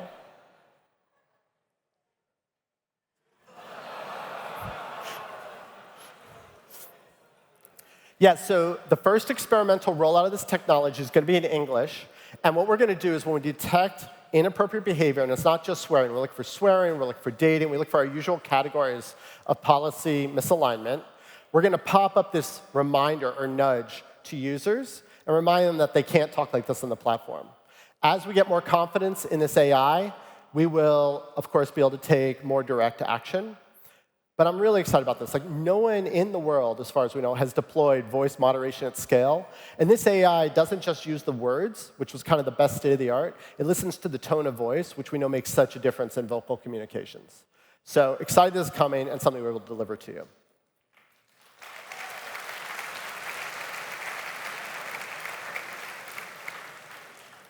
And now, the last thing I want to talk about, a lot of this was enabled, the voice moderation, through advances in artificial intelligence. And we've been focused on that in particular around generative AIs. And we think generative tools are going to empower all of you to go so much faster and take so much of the daily grind out of what you have to do and enable you to focus on your creativity. So earlier this year, we launched materials generation, and we launched coding assist. In case you haven't seen it, I just want to show you what that looks like. So here, we're modifying the card just with English prompts. And we're building some really sick materials with that would take forever to build. These are not out of any catalog. They're being generated on the fly. You can also, through text, English text, start to give behavior, like here, how headlights should work on the car, enabling that without any direct coding. And you can go beyond that to talk about the world as well, so maybe changing the weather and experience, again, just with a set of English prompts and having that translated just in a code. This is just the start of where we're going with generative AI. And the last thing I want to touch on is something we're calling Roblox Assistant. Now, Nick and Tien are going to be up here later, and I don't want to steal all their thunder, but I wanted to give you a taste for what it looks like when you add a conversational AI to Roblox Studio. Take a look at this. Hi there, what can I help you build? I want to make a game set in ancient ruins. Great idea. I got started by scattering some assets to create ruins. Here's what I used: ruin columns, rubble, rock wall, ancient statue. Make the players spawn by a campsite in the ruins. I inserted a campfire from Marketplace and moved the spawn next to the fire. Add some trees for the player to chop down. I have placed copies of a tree around the ruins and varied their position and rotation. Can you use a variety of tree models? I'd like to have a more northern feel. Sure. I've swapped a few of the trees with other assets closer to your description. Tall evergreen tree, birch tree. So, isn't that awesome?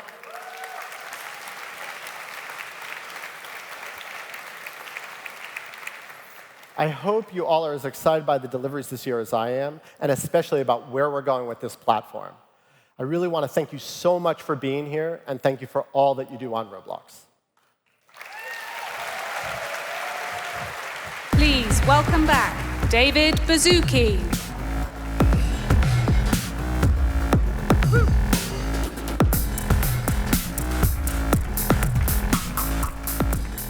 Okay, just want to, okay, we're getting close. For those of you that have been here before, you may be thinking there's one more thing we're going to touch on, but before we do that, I just want to highlight what Dan said about civility on our platform. It really is the foundation of everything we do. And when Roblox was small and there were 4 of us, within a month of launching, all 4 of us were acting as moderators on the platform. So we have a lot of empathy for how important this is. And look at where it's brought us, right? This most amazingly civil platform. We have a really amazing vision for this, whether it's safety and civility around private one-on-one conversations, whether it's safety and civility about big outdoor spaces. What you're going to see from us is a very flexible, adaptable safety and civility structure that handles all of this. Quick highlight on 3 directions we're going. The first is we want each of you to be able to instill the policies of your own experience. And that means in addition to Roblox-wide policy, I sometimes talk about if I was making a mermaid experience, I might say no one can make fun of mermaids, okay? And we would allow you to make that part of your policy in written text. The second is, just as we talked about avatars and having you create them, more and more, and also like our analytics tools, we want you to help manage your community if you want to. That includes customer service, that includes moderation. So we're going to be making that available to you. And then the more ML we have, and ultimately ML as a service, ML as something that can support safety, we want you to be able to tap into that to build and run your community. Okay, so it's been an amazing morning, but we have one last thing we've got to do here. And it seems like 20 years ago, but it was only 5 years ago where we came up with the idea of we're going to make 5-year predictions, and we were going to make them so ridiculously ambitious that each one of them at the time seemed impossible. 5 years is up, so let's do a quick scorecard of those 5-year predictions. 58%, okay, which I'm pretty proud of. And it includes a 100-person company on Roblox. I heard last night there is a 200-person company on Roblox. So yeehaw, woo.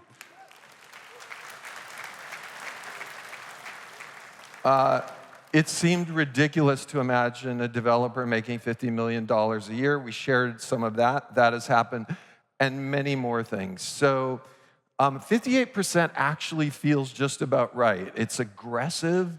We hit about 6 out of 10, and it's a very special RDC because it's time for new predictions, okay? Woo! These predictions are all supported by you. You have been powering these predictions, and the creative community on Roblox has been the engine that's driven these. So knowing now the power of our creative community, we can supercharge our next 5-year predictions. Okay, here they are. Do any of you remember Dave Letterman? Okay, number 10. A Fortune 500 company will use a Roblox experience as part of their recruiting process, okay? This is mind-blowing because it goes to the notion that Roblox is a utility platform. We're introducing OAuth. We're introducing ways for companies to log in. We're introducing ways for educational institutions to log in. So this really stretches the platform nature that one product can do this. Next up, a school will integrate a full K through 12 curriculum with Roblox, including language classes and virtual field trips, and we'll see this in 5 years. We have already seen start of the K-12 curriculum start to roll out. The better we get at voice, the better we get at automatic language processing. That view that a school in the United States might have a partner school in Argentina and they can go hang out there using voice translation, we're pretty sure this is going to happen. Number 8. Now, there's a lot of caveats here, so let's not go crazy, okay? So notice double caveat. 17 plus verified with photo ID, in 17 plus experience, but we do believe there's enormous population where traditional ways of meeting are scary, awkward, and ultimately we think 3D simulated meeting, I'm not going to use the D word, but subsequently real-life relationships is going to happen, okay? And we're going to build a platform to support that. Number 7, in 5 years, inside Roblox, we will spend more time doing meetings in Roblox than with video on Mondays and Fridays when we're not in the office. We're already prototyping this. I already do some of my meetings with Roblox, avatar animation, and video. By that time, of course, we'll have interactive whiteboards. By that time, of course, we will have screen sharing. And by that time, meetings of 5 or 6 people are going to seem infinitely more connected than 5 panels on my screen. Body language, audio, eye tracking, what everyone's doing. Number 6. We'll share a universal civility metric, kind of like Gallup or something like this, and we're going to see that with the gentle nudges we do on our platform, rather than a dystopian fall-off, in general, the people on our platform show increased civility. And I think this is going to be huge for our platform. It's going to power us in many, many ways. To be a billion daily active user platform, this will be the foundation that we rest on. Number 5, a hint to the future. In addition to all of the amazing economic things and stuff we've shared with you, in 5 years, some of the creators on platform will make more money with physical good merchandise than virtual good merchandise sold through your experience.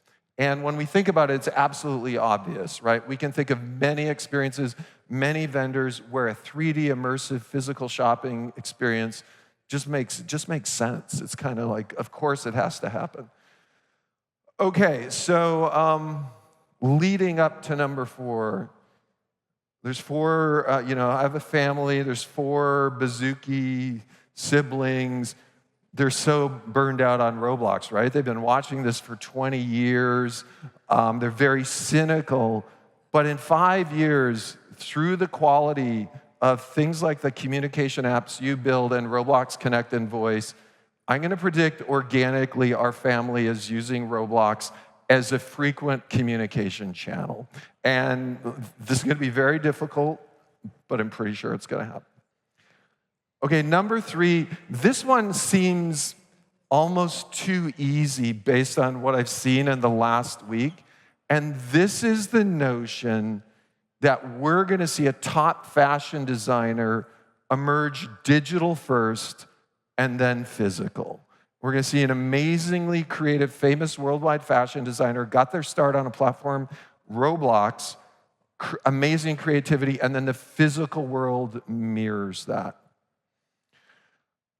Okay, and then we're going to hold on number 1 because I'm going to build on that one. But let's, first off, you already saw it today. You saw not just face tracking, but body tracking. Of course we love recorded concerts. Of course we love mocap suits.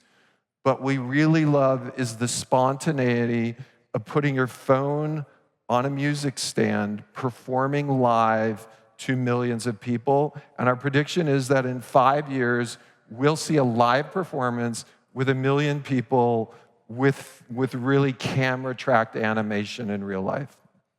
Okay, and then finally, based on what we've seen, and this is a little bit of an aggressive one, but I do see all the signs that this is going to happen as we have this confluence of connection, economy, amazing creators all coming together with brands. Our prediction is in 5 years, we'll see a Roblox creator valued at $1 billion, okay? So that is my top prediction. It's crazy. It's going to happen. So thank you all. Awesome.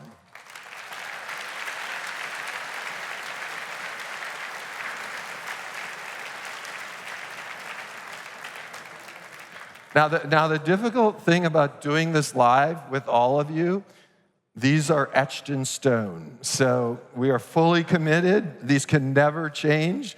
We will be here over the next 4 years, and we will see you in 2028 for the review of this. I'm shooting for 60 to 70% here. Okay, so finally, in closing, we're just getting started at the highest level together. We're doing something very big, and that is we're reimagining how people come together to play, to learn, to work, to communicate. And in coming together, we're so optimistic because bringing people together supports communication and dialogue. So we are all a part of it. It's literally a great time to be alive, and I'm so glad to be doing it with all of you. So thank you so much, and we'll see you after lunch.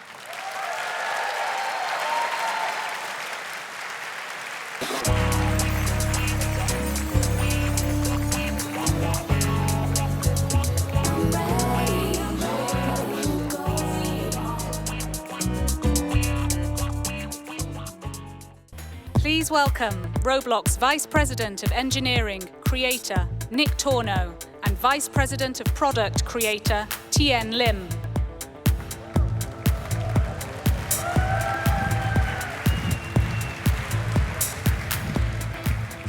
Hello, RDC. I'm Nick, and I lead engineering for the Creator Group. And I'm Tien. I lead product for the Creator Group. The Creator Group is all about helping you, our creators, succeed and thrive on the platform. We work across all the other groups at Roblox to champion for and optimize for your needs. Earlier this year, we introduced ourselves in Dev Forum, but we thought that now that we're here in person, we could do a little more. A lot more. So if any of these logos or products look familiar to you, we may have had a little hand in building some of these. We may not look it, but we've actually been around a few blocks helping creators across apps, games, movies, TV, social media. My first job was on the Nintendo GameCube, and I was one of the first platform devs. Yeah. Platform devs, and I was working on the forums, and I was working closely with all the developers. I had long hair back then. I was contributing code to classics like Metroid and Resident Evil. It was pretty epic. Wait, you had long hair? You're asking me this now at RDC? You It's really want to see important. it? It seems important. You guys want to see it? OK. There you go. It's there.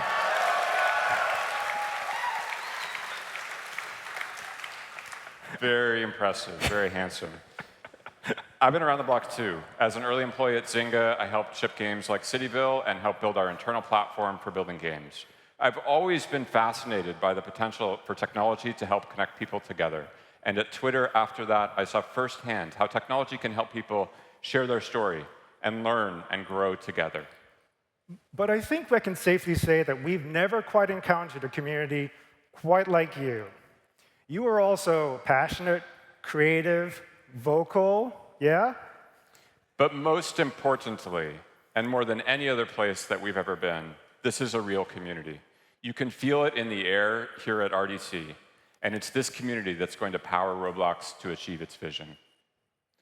If we're going to connect 1 billion people with optimism and civility, it's only going to happen with your creativity and help. If we're going to connect 1 billion people with optimism and civility, it's only going to happen if we can model that aspiration right here in this room. And it's only going to happen if we enable you to enable anyone to create anything, anywhere. All right, we've decided to structure our talk today on a hierarchy of needs. It's based loosely on Maslow's hierarchy, but instead of air, water, food, and shelter, we're going to be talking about things that really matter to you. I think those things matter to them, too. No, that's a good point. Fair enough. Our creator's hierarchy of needs starts with the foundational things, like a platform that's secure, performant, stable, and reliable. That means we need to fix bugs, drive latencies down, and optimize our engine and infrastructure so it can scale as your games do on our platform. Next, it's about making sure that you can work the way you want to work. We're making our platform much more flexible, so you can work with your favorite tools. And we have some big news to share later on in this presentation. Finally, we want to accelerate creation. Roblox is already arguably the easiest place in the world to get your ideas into reality to share with the world. But we think we can go way further. Whether you're a novice or a pro, we've got some mind-blowing tools for you. So excited. Now, all of this is only going to be possible if we have the right relationship. It's a two-way street. We need each other for all of this. So that means we need two-way transparency, accountability, regular communication, and mutual empathy. Because in the end, we just want creation to be fun and inspiring. So let's start at the base of the pyramid. One of the biggest pieces of feedback we've heard from you all is that we need to improve our core. Now, we talk a lot about our amazing vision, but the reality is we actually probably spend most of our energy right here at the foundations of the platform.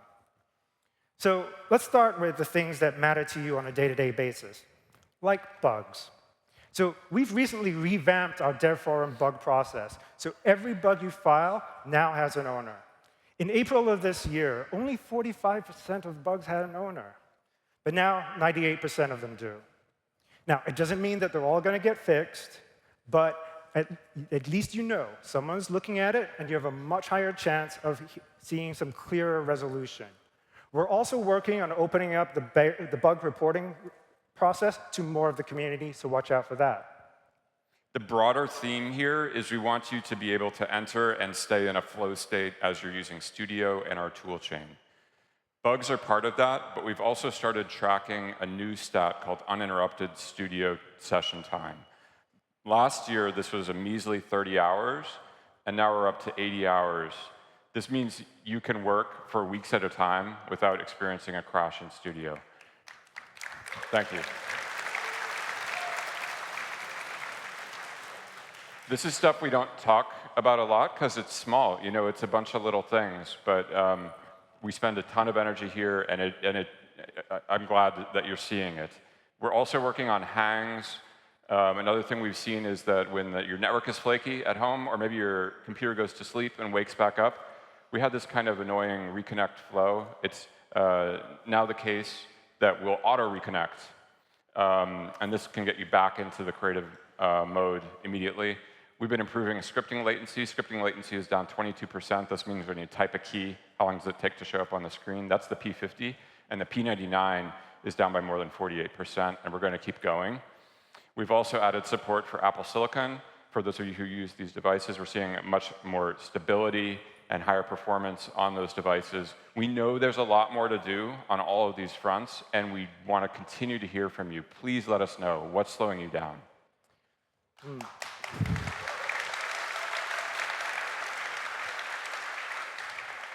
Oh, speaking about slowing down, let's talk about moderation for a second. It's how we try to ensure a safe and civil experience for our users, but we've learned that it can be a big part of your experience on the platform as well. So first, I thought I would give you a sense of the magnitude of the challenge here, because you all and your users are incredibly prolific. So every single day, you are uploading 2.5 million assets. Your users are sending 3 billion messages, creating 500,000 hours of voice chat, and generating 2 million pieces of feedback every day. That's a lot of stuff. And I'm not even counting the experiences that you are publishing and updating. So, by the way, I'm pretty sure this is true, that the number of experiences uploaded or published every single day on Roblox is bigger than the total number of apps and games uploaded to the Apple Store and the Google Store combined. That's amazing. That's a huge number. So you can imagine how hard it is to moderate this ecosystem, but we know how irritating it can be if we get it wrong. So an example I saw recently, Nick, what would you call this asset? I'd call that Nick Bishop 123. Bad news, man. I'm pretty sure you would get rejected. Because up until recently, we actually blocked the string Bishop because it could have been a name, like the android in that classic movie, Aliens. Wow, nobody got that one. But was anyone irritated by the fact that the bishop is next to the rook? Anyone? So anyway, we have revised our text filters and dramatically reduced the number of assets being flagged and the number of incorrect bans as a result. So hopefully you're feeling the temperature come down there. We've still got a lot of work to do here, and we'll continue to tune. So that's just one example, and we've been working on improving moderation across the board. Our goal is to have 100% accurate moderation for you, and we're on a journey to make it happen. This starts with amazing machine learning automation, so you can get instantaneous and accurate answers on moderation. In the rare cases it goes to a human moderator, we're improving things there too, with improved training for our moderators, dual reviews before anything results in a consequence. In the rare cases where something does lead to a consequence, we're improving our appeals process, so it's clearer to you why something has been rejected and how you can appeal that decision. So we've been pushing these efforts on your behalf and have seen material drops at the rate at which creations see consequences and the severity of those consequences. Now, part of building a rock-solid platform is helping keep your experiences secure. We know you don't want to be keeping API keys and other secrets in code, but we haven't really given you that many options. Until now. We're working on something we're calling the secret store. It's a safe place for you to securely store your secrets, which could be like API keys. You can store them separated from your code. It's easy to use. You set your secrets in Creator Hub or through our Open Cloud APIs, and then you can refer to them in code with a reference key. And this will be available later this year.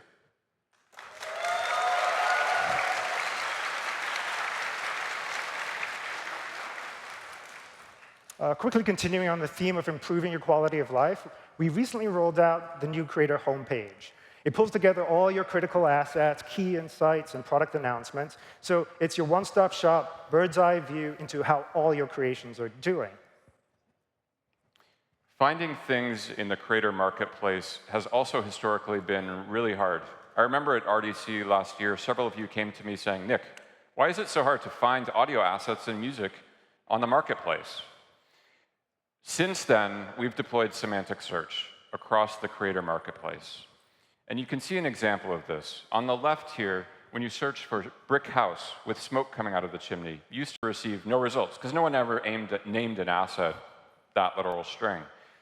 With semantic search, we actually grok. We understand what these assets are. And now when you search for the same string, you get back all these wonderful creations that you all have made.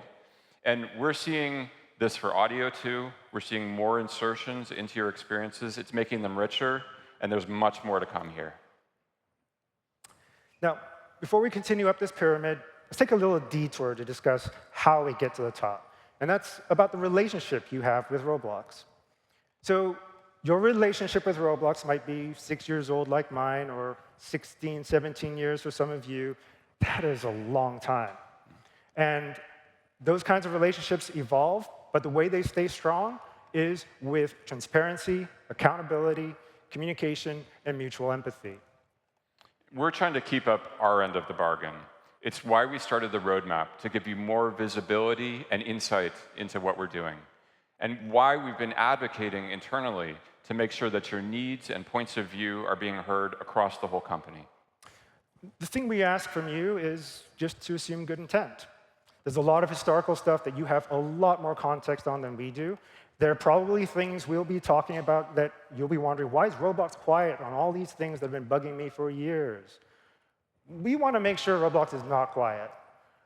So if we are being quiet on something, there's probably a reasonable reason behind it. We're always trying to do things the right way, the principled way that's forwards and backwards compatible. Sometimes doing things the right way involves navigating really complex legal or regulatory things. That makes things hard to talk about. That said, we never want you to stop speaking your mind.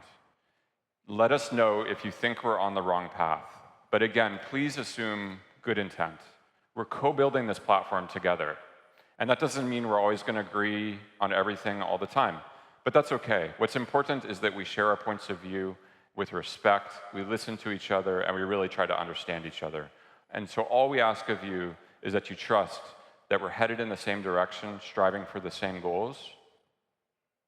OK, let's get back to transparency and accountability. So as Nick said, it kind of starts with the roadmap. It's a living document. We're going to keep posting periodic updates and hosting AMAs every now and then. I think we're up next month for an AMA. Hope I didn't surprise you with that. But stay tuned. The roadmap will be updated, and you'll be seeing some new updates from today and maybe a few other surprises.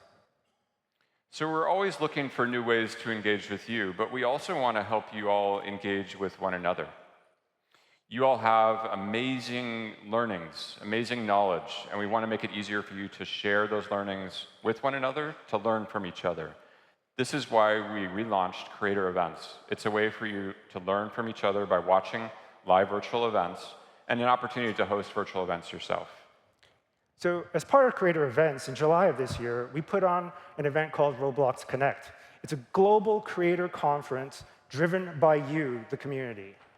This year, you all hosted 29 online workshops in 9 different languages with live translation support. It covered topics from design, development, to accessibility. Most of those workshops were not in English. And as a result, over 12,000 creators participated. That's amazing. That's 10 times the size of this room. And you all made that happen. Thank you so much.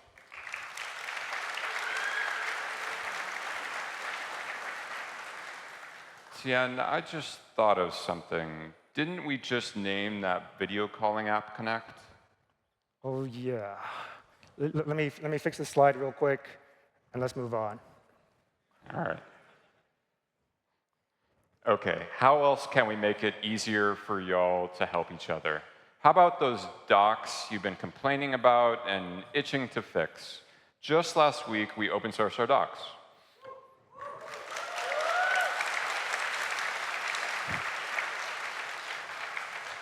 All of our docs now have a little edit button. You tap it, and you enter into GitHub, and you can submit a pull request. This is a way for y'all to share tidbits of knowledge, gems of information you've picked up through the Roblox School of Hard Knocks. And over the first 24 hours of us open sourcing docs, we've seen over 50 pull requests come in. So thank you for those who have already been contributing, and please keep it coming. I actually took a quick look at those pull requests, and I was really impressed. It wasn't just the grammar police. There was actual, real, useful, helpful stuff in there. All due respect to the grammar police, I'm probably one of them. All right, let's get back to walking up this pyramid. One of the biggest pieces of feedback we've heard from you is that you want to work the way you want to. You want to use your favorite tools for the job, whether that's scripting, modeling, or avatar creation. We've got you covered. Now, about 3 months ago, we made it so anyone could make their own OAuth applications. This enables external websites and other pieces of software to log in with your Roblox identity. As of last week, we've seen more than 2,000 OAuth apps created for the platform. And now, some of you might be wondering why you might care. Well, let's talk about that. As many of you already know, GLTF has become one of the most popular 3D objects in the world. Back in June, we launched support for GLTF in Studio, particularly around meshes and PBR textures. And just earlier this week, we extended that support to rigged models, skinning, and animation. With these updates, you can now import pretty much anything on the planet into Roblox. You can populate your worlds with the most fantastic things you can imagine.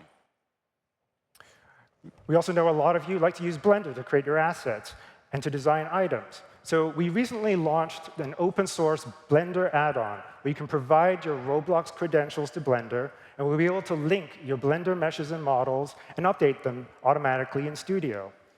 And we open source this because it's a pretty obvious use of OpenCloud, and we want you to surprise us with even more innovative applications.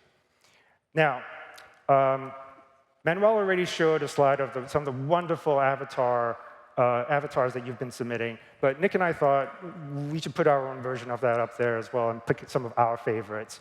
So I'm being honest. The snail just speaks to me. Thank you, whoever made that.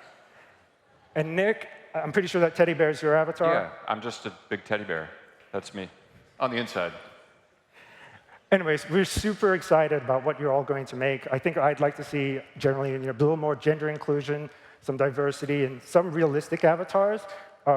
Now, maybe that sounds weird coming from a snail and a teddy bear, but we switched things up quite a bit.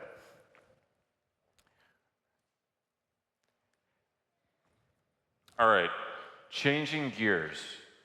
Do you all have any idea what the heck these icons on the screen mean? It means we're going to support experience ownership transfer.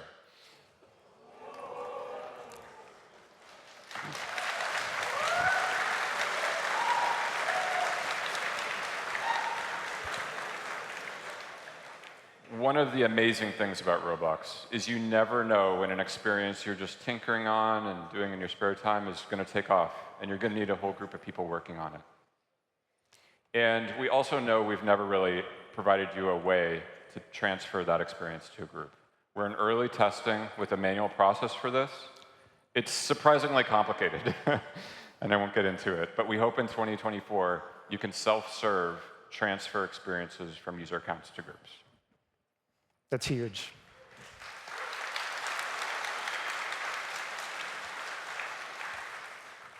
So we're also working to make it easier for you to collaborate in real time. So here you can see what your team is. We hope towards early 2024, you'll be able to see more of what your team is doing in both 3D and in script. So what you're seeing in this animation is someone flying to a user, another team member, whether they're in 3D or in script land, and With the new activity history feature coming in soon, you'll have better situational awareness about what your team is doing or has recently done. OK, Tien, this is a big one. One thing you all have been asking about is supporting external scripting tools and version control systems. It even came up during Dan and Manuel's AMA in June. And Dan committed to giving y'all an update at RDC. OK, Nick, it's RDC. What's going on?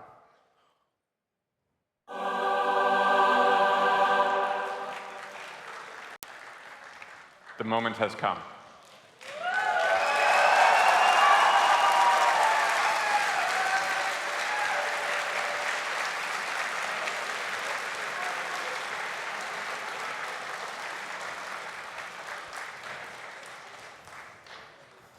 We're thrilled to announce that you will soon be able to edit and update your Roblox files in your favorite code editor and integrate with your version control system.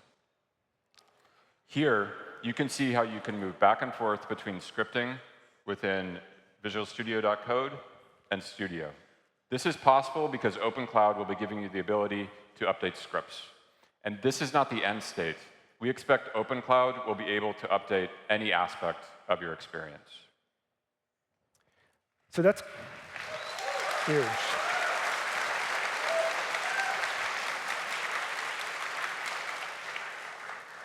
OpenCloud is going to open up a whole bunch of powerful use cases. Now, a really simple one that we thought of was updating what items you might be selling in an experiences shop by changing a few rows in the spreadsheet. So here's an example where I've got my measly 2 potions in my potion shop. And on the right, the creator is just updating rows in a Google Sheet, clicking Update, injecting the new script, and it shows up in the store.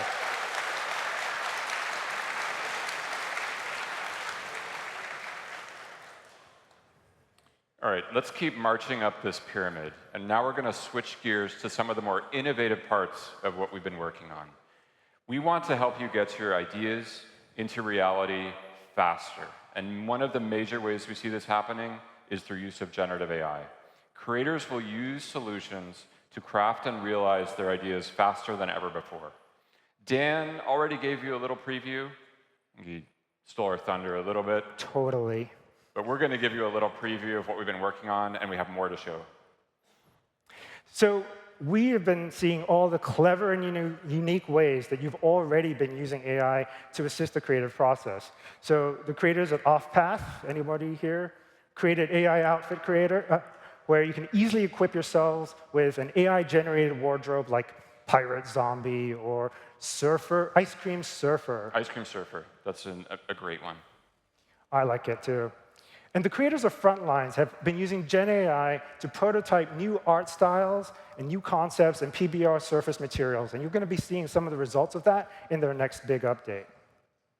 So earlier this year, we've already rolled out a couple generative AI features with Code Assist and Material Generator. And we've been seeing the people who use these tools are more productive. Compared to our previous autocomplete solution, those who use Code Assist are inserting twice as much code into their experiences. That means they're getting double the amount of generated code, and their experiences are getting richer. We're improving the quality of our suggestions, but we're already up to a 28% acceptance rate on those generated pieces of code. That's pretty high. It's going to get better and better. And lastly, we see the same thing with Material Generator. We've seen more than a 50% increase in the percentage, or the number of users, or the number of users using material variants within the beta compared with those not in the beta. And I feel like I've already seen this on Roblox just as a player. Our experiences are getting so much more vibrant. A lot shinier. Now, Dan teased it, but we're excited to announce that in a couple of months, we're going to be rolling out Assistant. Assistant is a conversational AI that will empower you to find answers, explain, debug, and iterate on code, and even build whole experiences more easily. Before we get into all the cool stuff, we want to really directly address some key concerns we're hearing from you. What data will we use to train our models? And will it be opt-in or opt-out by design? We want to be extremely clear. Roblox will not use any of your experience data without your permission.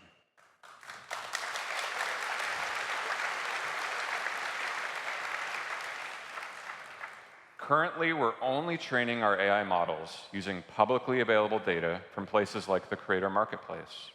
We will have a program which will allow you to contribute data to help improve our AI models, which will benefit the whole community, but it will be completely voluntary. So as Nick said, we're using publicly available data right now, but we know with just a little larger data set, we can build much more powerful models and tools. So there are two data sets we're going to be talking about here. One is for Roblox, one is for public training. The first is what will affect this community the most. It will affect the quality of Code Assist and all the other tools, assistant tools that we build. The second, the public, helps the entire world get better at answering Roblox coding questions or generating Roblox code. So you can imagine future generations of ChatGPT or Llama being trained on this data set and doing a much better job with Roblox. So we're rolling out a voluntary opt-in program that allows you to contribute some of your scripts to either one or both of these data sets. We're going to be sure to anonymize any sensitive information like API keys.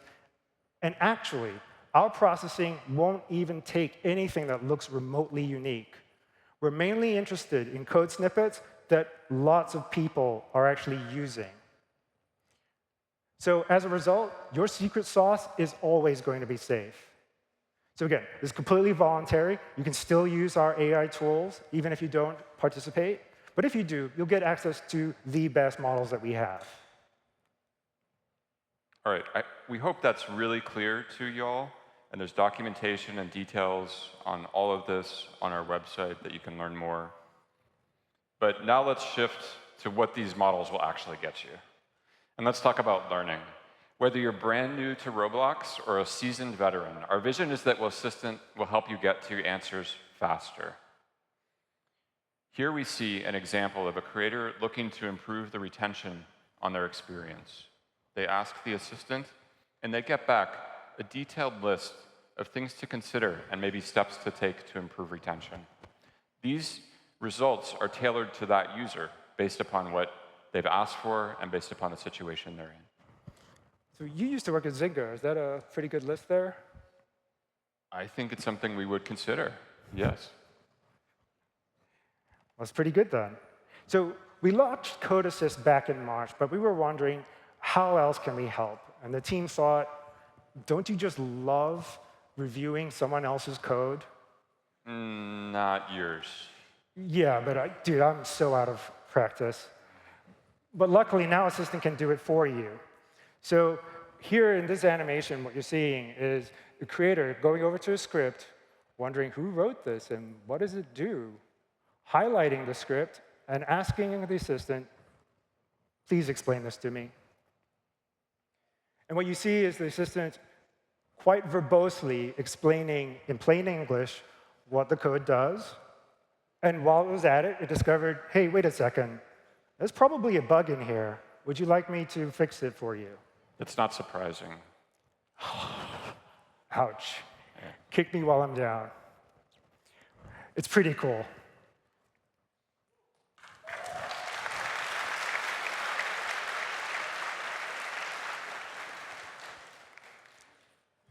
So here's another take on the theme. It's a more general debugging case. So in this case, the creator knows that something's wrong.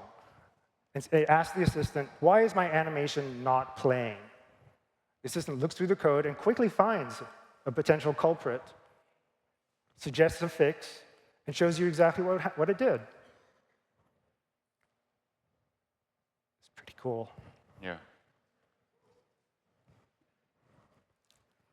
And as you've already seen from Dan, Assistant can do all of this, but also help you iteratively generate entire scenes by harnessing assets from your personal inventory and those in the Creator Marketplace.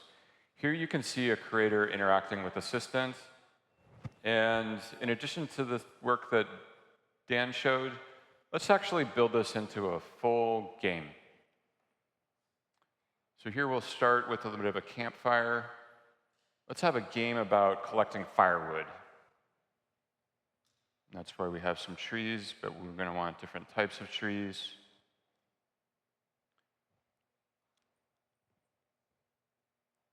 All right, what else do we need for our game? I think we need an adversary, right? Every good game needs an enemy. And so I've got a pretty cool bear right here. Scary. Yeah, it's not so scary because it's untextured, right? But you all liked Material Generator. Just wait till you see what we've got next. We have, coming soon, retexturing of 3D objects from a text prompt. So here you see an untextured bear, and the creator asks it to make it look a little more realistic. Boom. But what if it was more fantasy?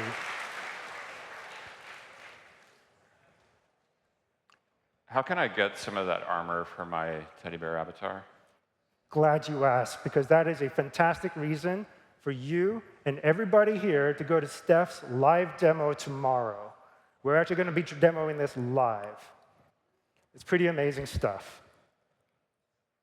All right, but how about if you've already got an experience that's alive? How can Assistant help you? Well, we all know that you who are running live operations for your games, you got to keep it fresh. Keep people coming back. Let's see, it's September, October's coming up, Halloween. How about if we could add some Halloween theming to this experience we already have? Well, it needs to be a little scarier. That's pretty good. I think we need some props or something. How about, yeah, let's make it a graveyard. Cool. Some jack-o'-lanterns. What else could we do? How about like a crypt? And maybe we'll get some skeletons off the marketplace.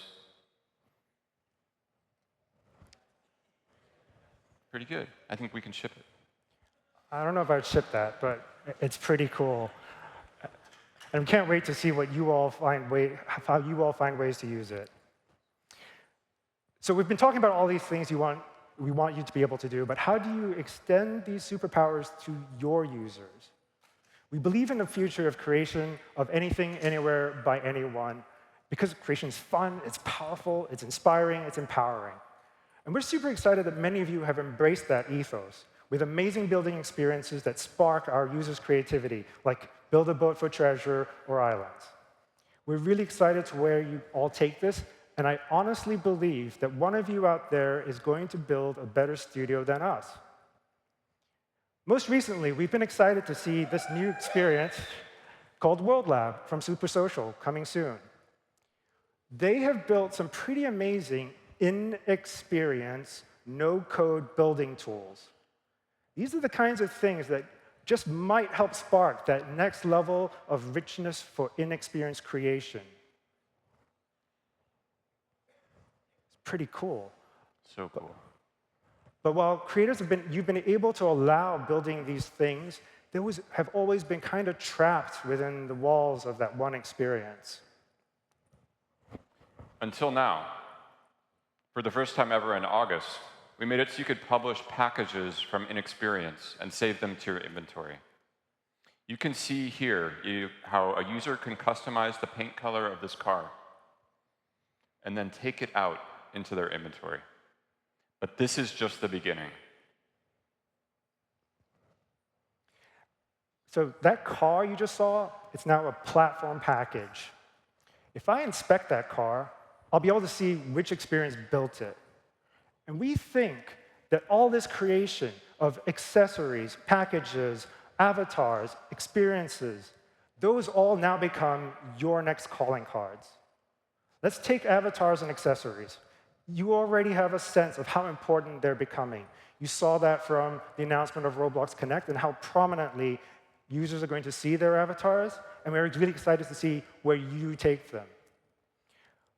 We want you to be able to build experiences that let users build avatars, accessories, and items, and then take them across the platform.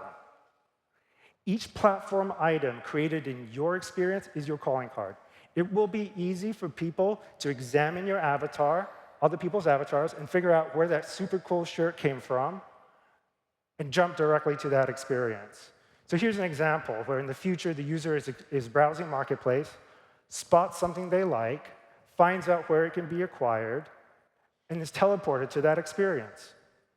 So all of a sudden, making super cool avatars, accessories, and packages became a great way to market your experiences and your creativity. All right, so here's where it starts to get really crazy. So to add to that mind-bending thought that Tien just shared, all of the APIs that we just discussed around our AI assistant will be available to users on the platform. So now you as creators will be able to build experiences that integrate assistant and AI capabilities to allow your users to create the content that they've been dreaming of and take it out of the experience as a platform-level item across different experiences.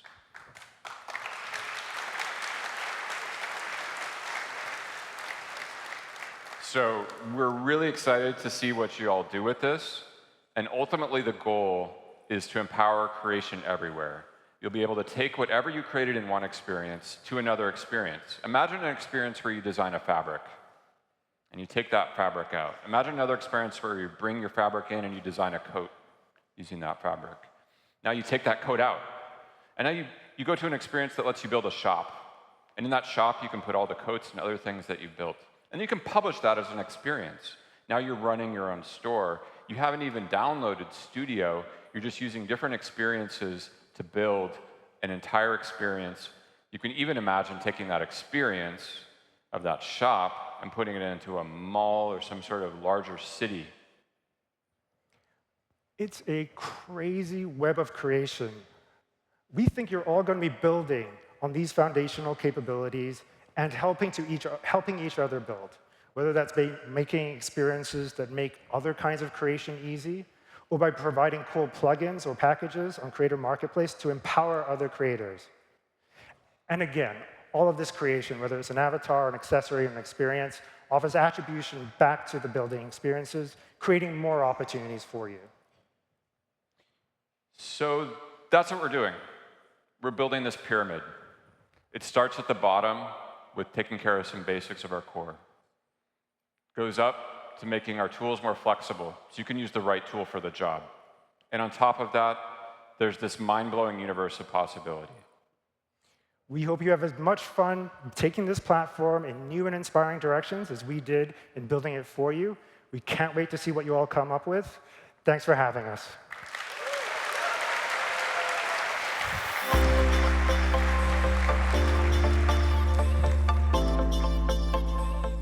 Please welcome Roblox Chief Partnerships Officer, Christina Wooten.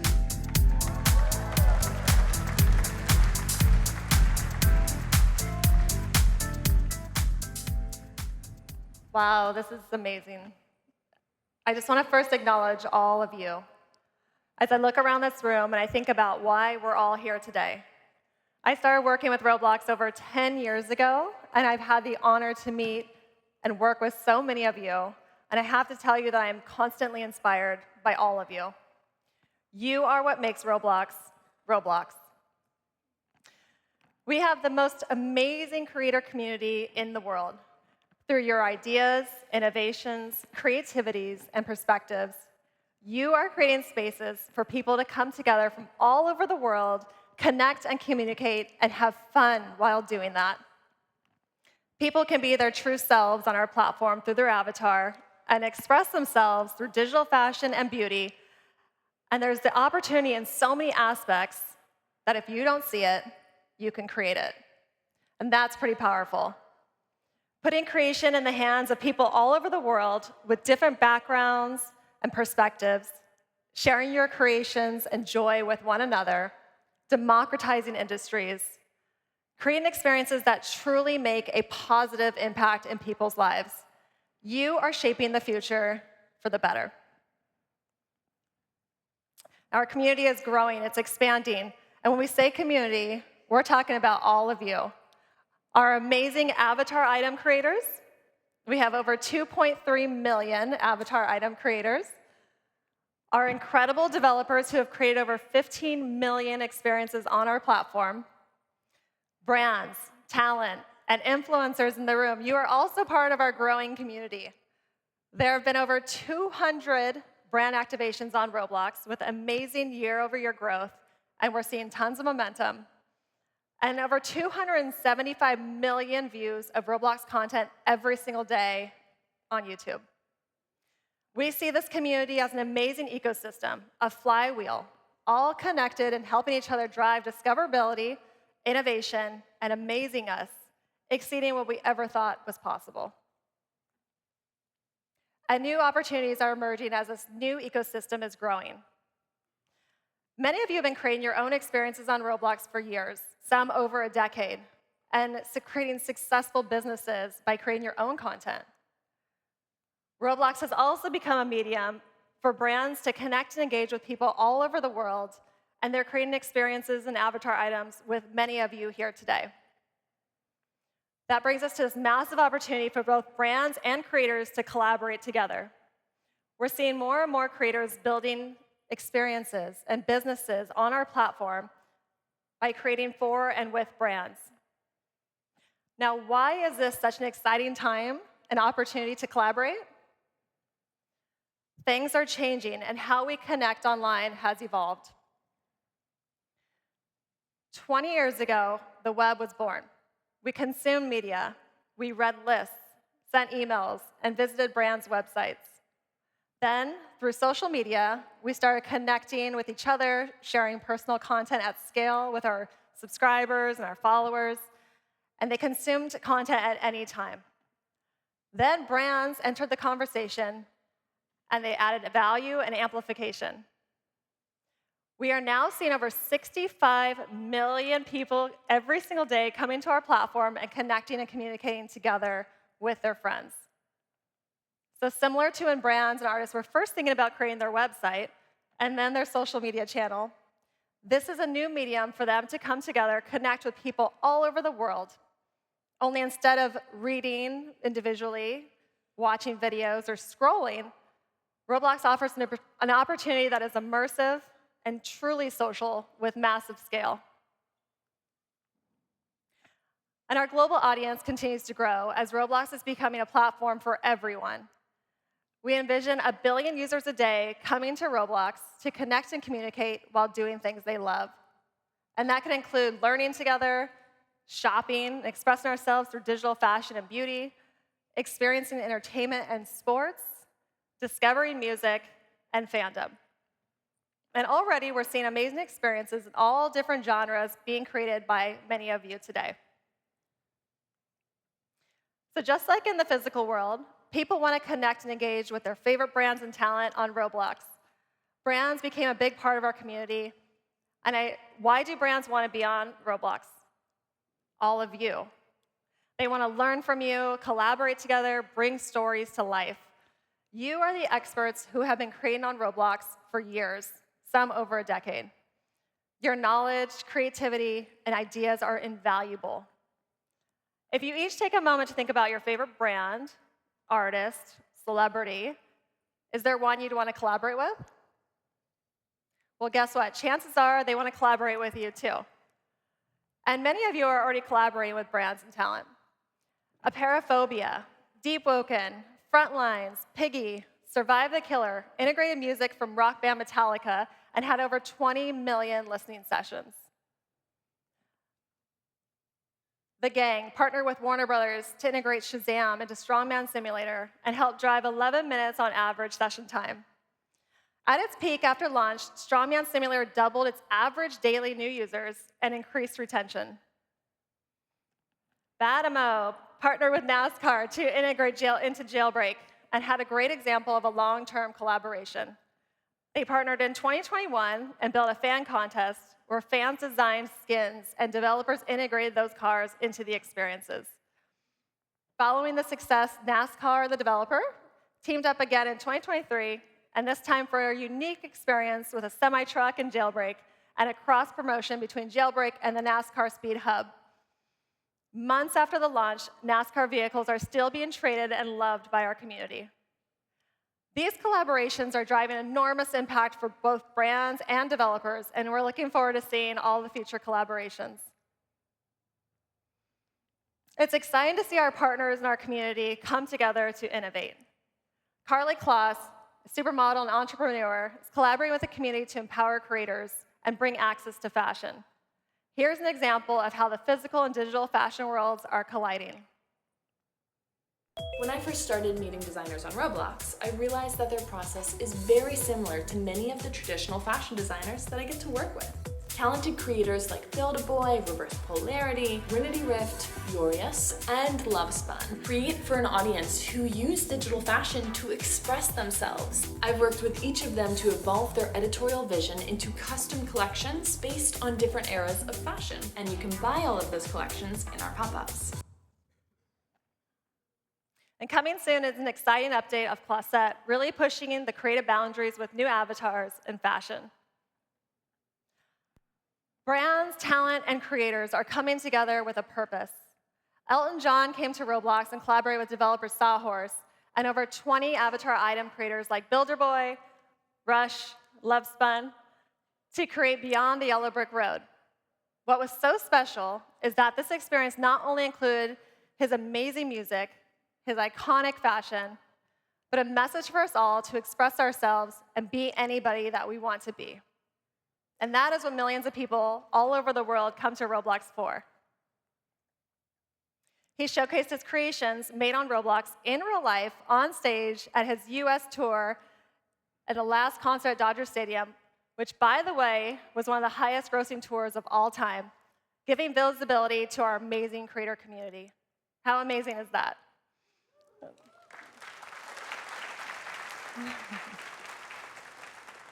We have a special surprise. Elton wanted to be here today, but he wanted to send this message to you all. Hi, everyone. I'm sorry I can't be there, but I wanted to send this video to say thank you for all your love and support of Beyond the Yellow Brick Road. I've lived my life as an avatar, believing that you should be proud to be whoever you want to be. So it gave me so much joy to see you take my music and fashion and make it your own. And to the wonderfully talented creators in the Roblox community, I've been so impressed by your creativity and skills and couldn't be prouder to have had a chance to collaborate with you. I hope we can do more together in the future.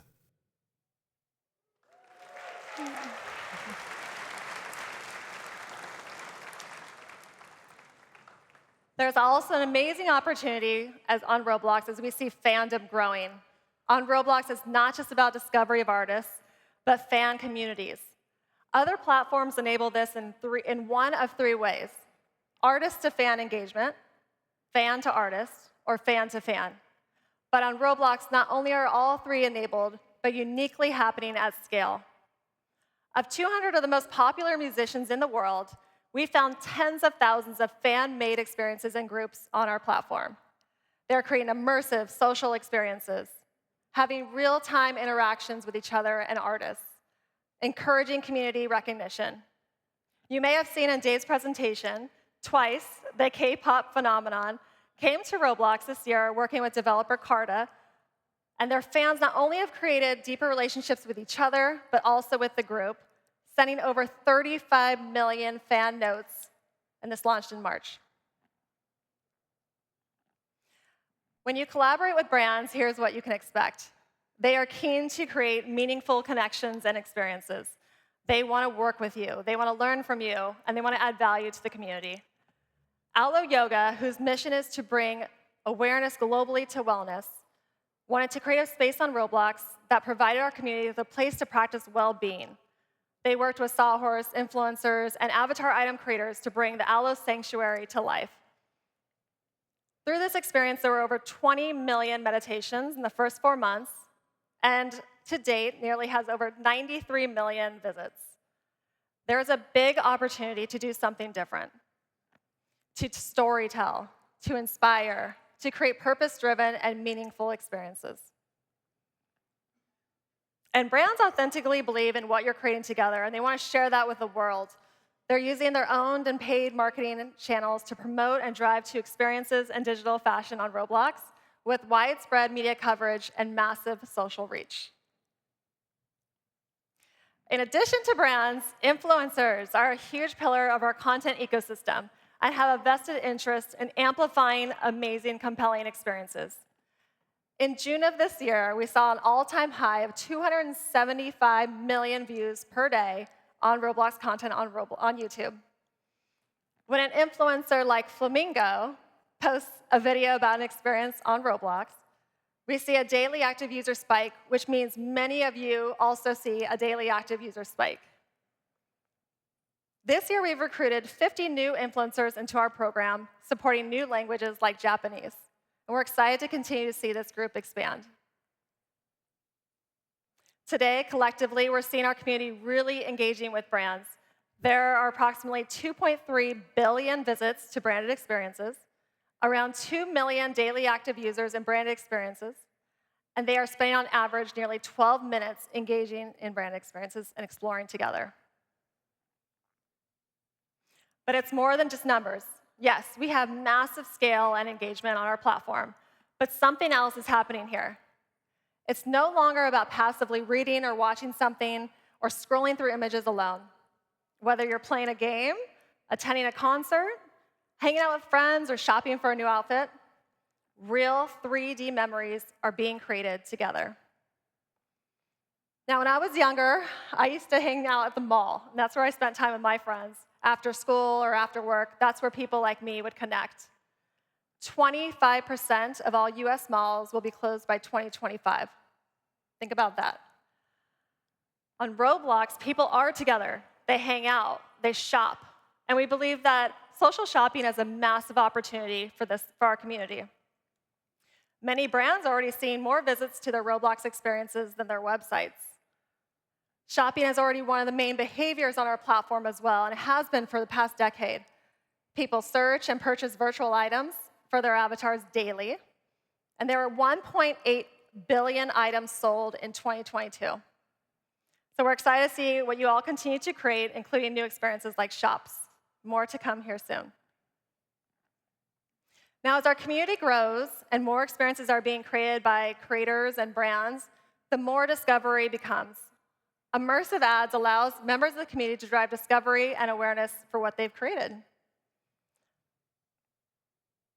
Immersive ads are not just for brands. We also have seen many of our developers leverage the system to teleport people to their experiences and are seeing great results. Advertising here is still about the community and is designed to be additive, not intrusive to our experiences. With some early advertisers, we saw, in addition to driving discovery, many people joined with their friends organically. There was a 9% organic lift from portals through friends joining and teleporting, and users returning to the experience. Additionally, some advertisers saw up to 20% of users redeeming digital items after they portaled. As the community expands and our ecosystem grows, opportunities for monetization continues to evolve. A great feature of immersive ads is the dev payouts tied to them. Developers insert ads, and then they receive rev share off of ad revenue.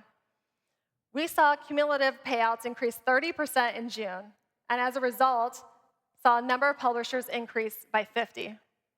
And it's exciting to see these expanding opportunities with immersive ads.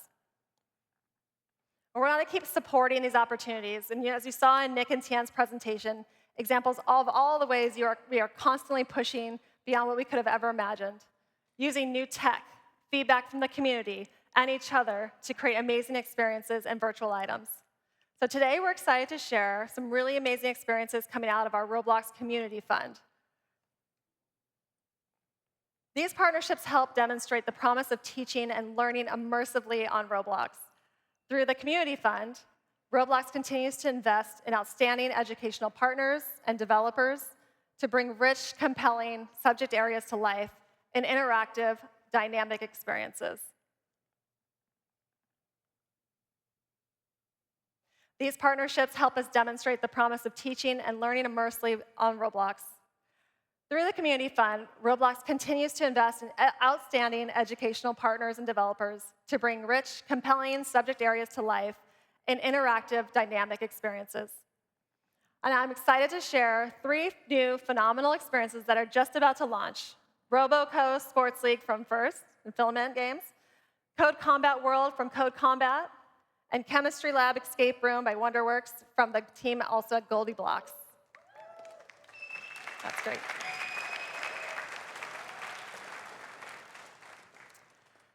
Game Fund is another way that we ensure we are supporting a diverse group of creators internationally. Those in the Game Fund have demonstrated how they are looking to build the next generation of experiences on Roblox. It's a commitment to build something unlike anything else that we've seen and take their experiences to the next level. Let's take a peek at what is coming.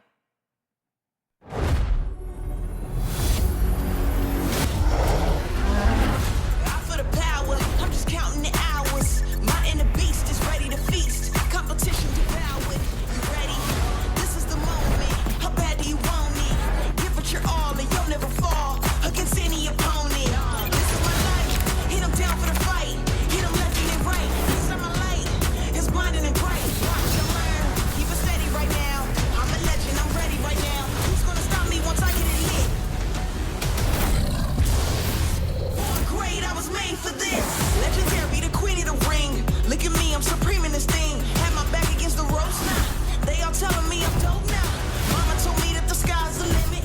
I say, Mama, just wait a minute. Got a greater vision, and with such precision, I'ma knock them out the way like a collision. Leave an impact, they don't get that. So when I come through, full speed, better take cover, better get back. Grab your camera, you don't wanna miss that. Pull up the seat, I'ma teach you a thing or two. Like how to take over the world. What does greatness mean to you? Born great, I was made for this. It's time to make 'em pay for this. Wait, say it was born great, I was made for this. Born great, I was made for this. Born great, I was made for this.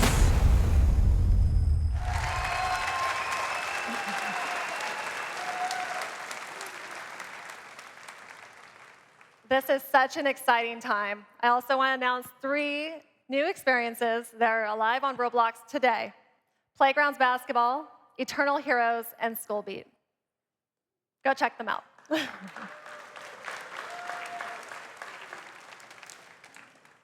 It doesn't happen often where once in a generational, there's a shift in how people connect and communicate with one another. And I'm so excited for us all to see how we continue to innovate together and look forward to all the amazing things that you're all going to create. So I just want to say congratulations and thank you.